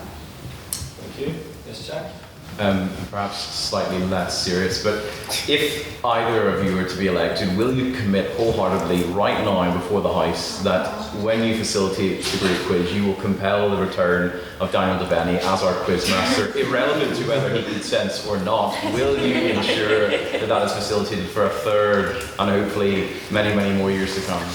Let's start with you on that one. Of course. I think that it would be very easy to I know if it's promised to make him dinner or something, I feel like that's a very good way of getting him to turn up. But I do think that, it would be great to have returning members and Daniel to return to host it and stuff. Thank you. Owen? Of course, you better look out for your LinkedIn DMs, my boy. Thank you. Do we have one more question for second ballot? No? Yeah. Oh, okay, Matthew. So we've had drunk debates, we've had karaoke, we've had different charities and so forth. Consular Wines and Spirits, which was stated, also sort of got going the concept of federific. What? We didn't really get it. No, you got the concept. You got the concept going. Maybe not the actual thing, but you got a concept, and that's the starting point. So, what actual programs or concepts would you like to sort of potentially take into next year to sort of diversify up the ways that we can engage, as President Devaney always says on Thursday nights, just not as a debate society, but also as a social society, and foster inclusive community and friendship, because that's obviously very important as well. Don't say federific. I'm reminded here of what happened after the break at the Queen's IV. The people that did not break, we went to Laffrey's and we talked about federific. And I'd never heard of it before. And I think it's something that, it's a bit absurd, it's a bit crazy. It's something that it should not exist, but for that reason, it should. Now I can't magic it out of the air. I can't say, right, you people are on the 5-a-side, be here, bring the litterific badges. I'm going to need momentum here. If that momentum exists, if it is there, if it is something I can grasp, I will champion it like it is my child. But I need your guys' help here. I am not, this is not a position that is sovereign. This is not a position that is endowed with certain responsibilities anointed by God. It is something which I'm relying on you guys here for. So please pull through, because I really want to bring him back and see him on the 5-a-side. Thank you, Will. Mia? I was thinking a lot about different concepts that I'd like to bring in. I think that building up the momentum thing, that there is plenty of ideas, and I'm just one person that I would also love to hear everybody else's, so a concept I would definitely bring in would be an easy way for people to suggest potential ideas of either charities that they want to support, or events that they would love to see take place, or even just a specific hub for a specific event. It's everybody else's society. I would simply be the person facilitating how everybody else enjoyed the society. Because while of course I'd love to enjoy the social events as well, my main goal would be to make sure everybody else within the society enjoyed them and got the most out of everything they could, like I managed to this year. Thank you, and so concludes our questions from the House. We will now distribute the ballot papers and count up the votes. Thank you. Before everyone stands up, I'd like to point out the time, and can I suggest that whilst votes are being counted, can we start getting any chairs that aren't from this room back to their places? Can we start getting counted up? That will allow for a swift exit. Ballots!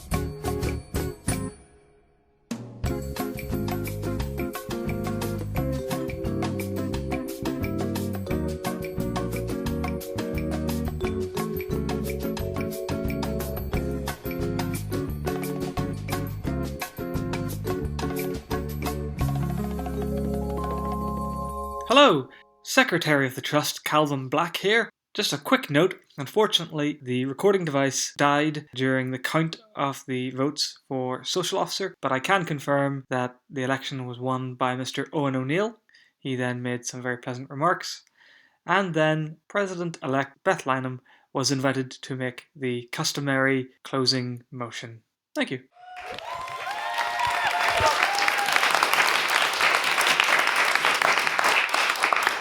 The motion before us stands that this House is worthy of support. Yes, and as President, I second that. Can I have all those in favour to say aye and all those against to say nay? Aye! There we have it. This House has support. This Council has support from the House.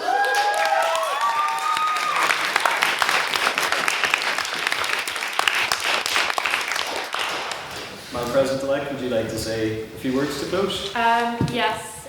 Thank you guys for voting for me for president. Actually, not a lot of you did. But thank you for sticking around. I'm really honoured to be the next president. I'm really excited for the year ahead and all the great candidates that are here and whatnot. But I want to clear up because part of my presidential campaign was one thing and we're running out of time for it. So, spoons now.